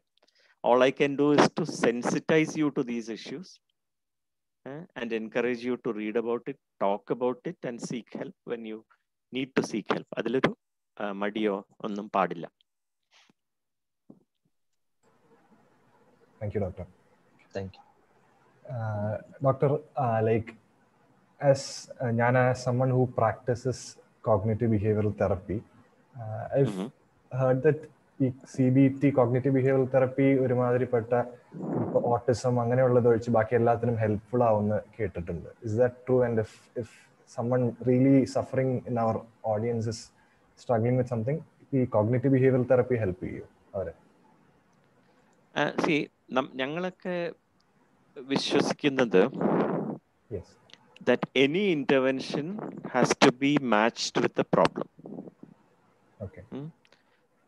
അപ്പോ CBT എല്ലാവർക്കും ഹെൽപ്പ് ചെയ്യോ എന്ന് ചോദിച്ചാൽ അത് ഏത് ട്രീറ്റ്മെന്റ് മൊഡാലിറ്റിയെ കുറിച്ചും ചോദിക്കാമല്ലോ. And obviously the answer is no. Many of us who practice psychotherapy, we are often eclectic.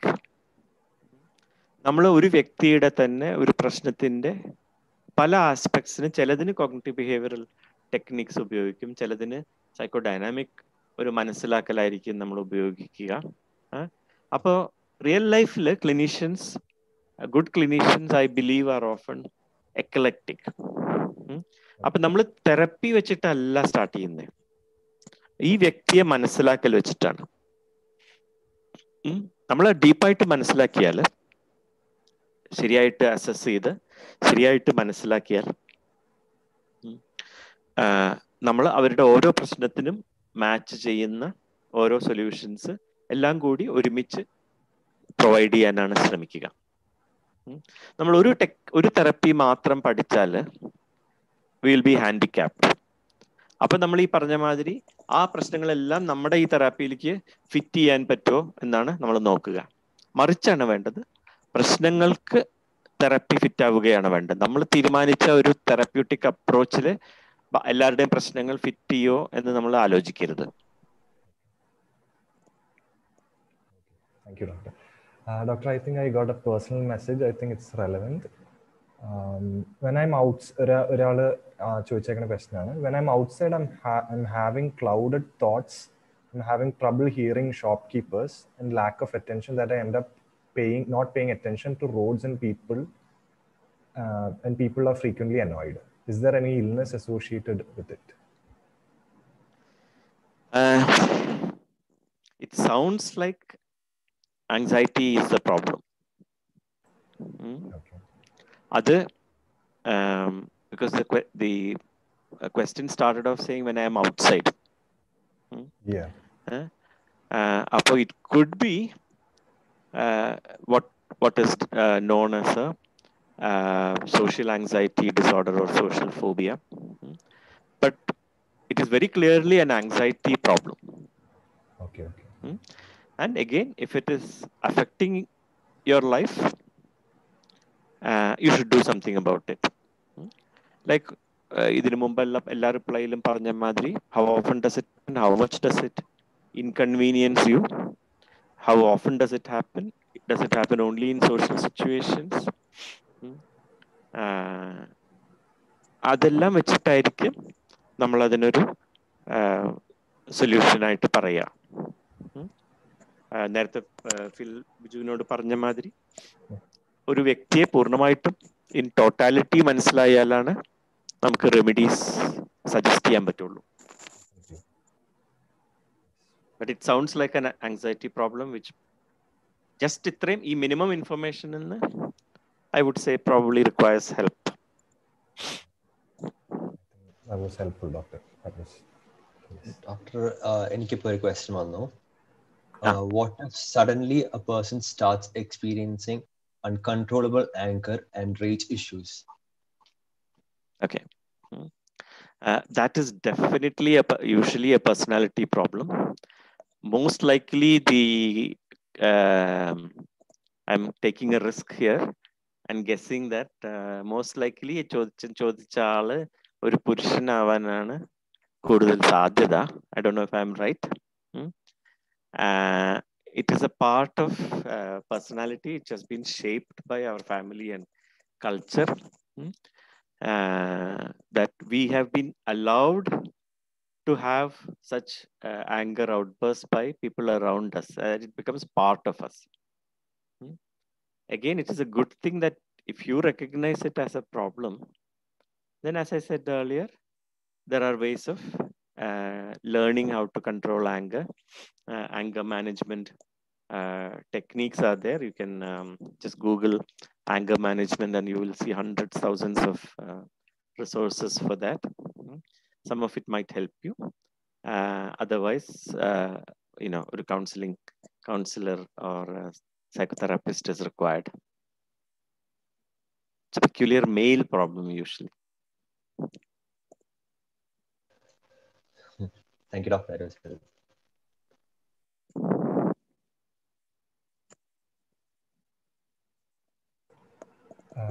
Doctor, someone just asked now, what are doctors' view on logotherapy? Is it effective? I'm not sure. Okay, that person has obviously read a lot. See, നേരത്തെ ബിജു ചോദിച്ച മാതിരി CBT ചുറ്റി ചോദിച്ച മാതിരി എല്ലാ തെറാപ്പീസും if it is appropriately matched to the recipient is effective. കാരണം ഇതിനൊക്കെ പലതിനും ഒരു ഹിസ്റ്റോറിക്കൽ ഇമ്പോർട്ടൻസ് ആണുള്ളത്. From first time when Freud described psychoanalytic psychotherapy മുതൽക്ക് പലരും പല രീതിയിലുള്ള തെറപ്പികൾ അതിൻ്റെ വേരിയേഷൻസ് മോഡിഫിക്കേഷൻസ് ഒക്കെ കൊണ്ടുവന്നിട്ടുണ്ട്. അതിൽ അങ്ങനത്തെ ചരിത്രപരമായിട്ടും ഇമ്പോർട്ടൻസ് ഉള്ള ഒരു കാര്യമാണിത്. എഗെയിൻ എനി തെറാപ്പി, നിങ്ങളൊരു തെറാപ്പി പഠിച്ചിട്ട് അതിലേക്ക് എല്ലാവരും ഫിറ്റ് ചെയ്യോ എന്നല്ല നോക്കേണ്ടത്. ആ വ്യക്തിയുടെ പ്രശ്നങ്ങൾ എന്താണ് എന്ന് മനസ്സിലാക്കിയിട്ട് അതിന് സൂട്ടബിൾ ആയിട്ട് ആ തെറപ്പിസ്റ്റ് തിരഞ്ഞെടുക്കുന്ന മെത്തേഡ് ലോഗോതെറാപ്പി ആണെങ്കിൽ ഫൈൻ. അത് തെറപ്പിസ്റ്റിനും കൂടെ ചോയ്സ് ആണ്. Some of us may not be suitable for some forms of psychotherapy as givers of psychotherapy. അപ്പൊ എനിക്ക് ചില അപ്രോച്ച് എൻ്റെ പേഴ്സണാലിറ്റിക്കും എൻ്റെ മനസ്സിനും സൂട്ട് ചെയ്യില്ലെങ്കിൽ ഐ കനോട്ട് ഗിവ് ഇറ്റ്. മനസ്സിലാകുന്നുണ്ടോ? അപ്പോൾ ജെസ്റ്റോൾട്ട് തെറാപ്പി ഫോർ എക്സാമ്പിൾ, അല്ലെങ്കിൽ ലോഗോതെറാപ്പി, ഓക്കെ, CBT, എല്ലാം ഇഫക്റ്റീവ് ആണ്. പക്ഷെ അത് കൊടുക്കുന്ന ആളും റിസീവ് ചെയ്യുന്ന ആളുടെ പ്രോബ്ലമും തമ്മിൽ മാച്ചിങ് ഉണ്ടാവണം. That was insightful, doctor. Thank you. Hello, doctor. Hello. I have a doubt. If a person faces an unfortunate event or some kind of negativity, and the person suppresses it and moves on, similarly like that, maybe 12 to 15 incidents happen in their life, and again this person just suppresses it and moves on, and eventually a very silly thing makes the person lose the entire control, or the person breaks down. And for others it might seem that the person overreacted but for a very simple thing, but eventually that might not be the actual reason. So it is unhealthy that the person suppressed it in the past. Yeah, absolutely right. The only thing I have to add to it is that the more traumatic experiences are obviously the ones for which people should seek help, particularly physical and sexual abuse. അത് നമ്മൾ മൂടി വെച്ചിട്ട്, and there is a tendency because of the shame involved to cover it up individually as well as in families. പലപ്പോഴും ഇങ്ങനൊരു കാര്യം നടന്നു എന്ന് പെൺകുട്ടികൾ അമ്മമാരോട് പറഞ്ഞാൽ പോലും അമ്മമാര് നെഗറ്റീവായിട്ടാണ് അതെടുക്കുക. പുറത്തു പറഞ്ഞാൽ നാണക്കേടാണ്, ഇതിങ്ങനെ പറയല്ലേ, അല്ലെങ്കിൽ അത് നിന്റെ തെറ്റാണ്, നീ എന്തിനാ അങ്ങനത്തെ ഒരു സിറ്റുവേഷനിൽ പോയി പെട്ടു. അപ്പോൾ കുട്ടികൾ നാച്ചുറലി അത് സപ്രസ് ചെയ്ത് പോകും. That is harmful. So if any of you have been such victims, then you should do really something about it. Adalla things of a lesser severity, many of us deal with it and move on. Ivide what you said is 10-12 such incidents. Appo എനിക്ക് എൻ്റെ മനസ്സിൽ തോന്നുന്ന ചോദ്യം, are these similar incidents? No, they are not similar incidents. They are just random unfortunate events. Okay, but not as bad as abuse. No, it's not that bad. Okay, അങ്ങനെയാണെങ്കിൽ it is unlikely to leave a permanent damage in you. So the 15th time breaking down is just not because you have suppressed 14 things. Again, without knowing the details, it is difficult to say. But the general understanding is that severe traumas leave, if they are not resolved, leave unhealed wounds within us, which then later leads to problems. മറ്റേത് പല പല minor adversities we will all have faced in life. അതിനൊരു cumulative ഒരു effect സാധാരണ ഉണ്ടാവാറില്ല. So if there is a tendency to decompensate, react to something unexpectedly, then we should think of, is it our individual, നേരത്തെ പറഞ്ഞ മാതിരി biological ഒരു vulnerability പുറത്തേക്ക് വരുന്നതാണ്? Is it part of our personality? And try to understand and analyze. Again, without knowing the details, it is frustrating for me that I can't give you a better answer than that. Okay, doctor. Thank you. So I think Dr. Nipa, you have almost spent 2.5 hours with us, and you must be getting tired and hungry. It's okay. I think if even one person in the audience is helped by this, then it would have been time well spent.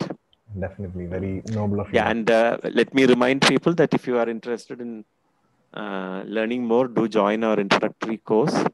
And then if you are still further interested after that, there are online internship courses which you can join. Yes. So I think if no one, any questions on the shall we conclude?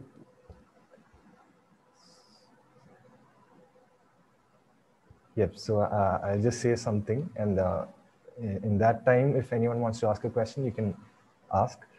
So I'd like to thank Doctor for that wonderful session. It was extremely insightful and eye-opening for a lot of us. And I'm sure Embrace ഞങ്ങൾ തുടങ്ങിയപ്പോൾ ഈ ഒരു പരിപാടി തുടങ്ങിയപ്പോൾ at least ഒരാൾക്കെങ്കിലും benefit ആവട്ടെ എന്ന് വിചാരിച്ചാണ് തുടങ്ങിയത്. But I am sure that ഇത് അറ്റൻഡ് ചെയ്ത എല്ലാവർക്കും അവരുടെ ജീവിതത്തിലെ ക്വാളിറ്റി ഇൻക്രീസ് ചെയ്യാൻ വേണ്ടിയും ഇത് ചെയ്യാൻ വേണ്ടിയും ഇനി ഇങ്ങനെ ഒരു പ്രശ്നം ഉണ്ടായി എങ്ങനെ ഫേസ് ചെയ്യണം എന്നുള്ളതിനെ പറ്റിയും ഒരുപാട് ഇൻസൈറ്റ് ഡോക്ടർ നമുക്ക് തന്നു. സോ ഡോക്ടറിൻ്റെ എൻ്റെ പേഴ്സണലിയും and on behalf of Under 25 CET, on behalf of College of Engineering Trivandrum, and the attendee I'd like to thank Doctor, and by wishing you good health and best wishes for MHAT and your future endeavors, I'd like to conclude this session.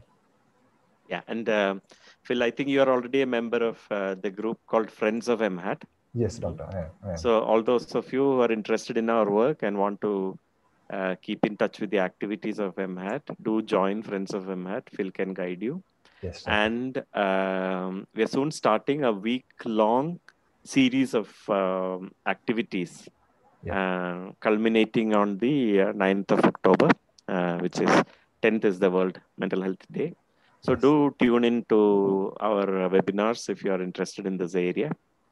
Do join Friends of MHAT. Do support MHAT. Your support will go towards helping a lot of poor people with mental health issues. So thank you once again for this opportunity. It's been nice interacting with you. Yeah. Doctor, 1 second. നമുക്ക് പെട്ടെന്ന് ഇപ്പോൾ ഒരു question on YouTube. I have this tendency to throw and break things when I get irritated and angry, but soon after I get filled with regret and become sad. This happens only at home. Do I have anger issue? How can I reduce that tendency? So that could be the concluding question. Yeah. Again, I'm glad that you have you're talking about it in public, which is a good first sign that you're aware that you have a problem. A lot of people have that problem. It can disrupt lives. For various reasons, we get into this pattern of behavior of breaking things when we are angry and so on. അതിന് കാരണങ്ങൾ ഉണ്ടാകും ബാക്ക്ഗ്രൗണ്ടിൽ. But it is good that you are recognizing it. I think you can by seeking help to deal with it. For all problems, try, depending on the severity, if you don't think it's that serious to seek help, then try self-help ways through the internet. I don't know what your local resources are, whether you have resources in your college itself. And if either self-help or local resources are not helpful, then do get in touch with us. But I'm glad that you are admitting to such a problem, and that is the first step before doing something about it. So, well done. Thank you, Doctor. Thank you for the last question. Doctor, and okay, I think we can conclude the session. And the teamilullawർക്ക് ഒരു ചെറിയൊരു request ഉണ്ട്. Can we have a team group photo with you? Certainly. How do you do that? So I think everyone except, under 25 CET teamiലുള്ള എല്ലാവരും, I think the session is concluded. You can leave. So നമ്മളെല്ലാവരും video on ചെയ്തിട്ട്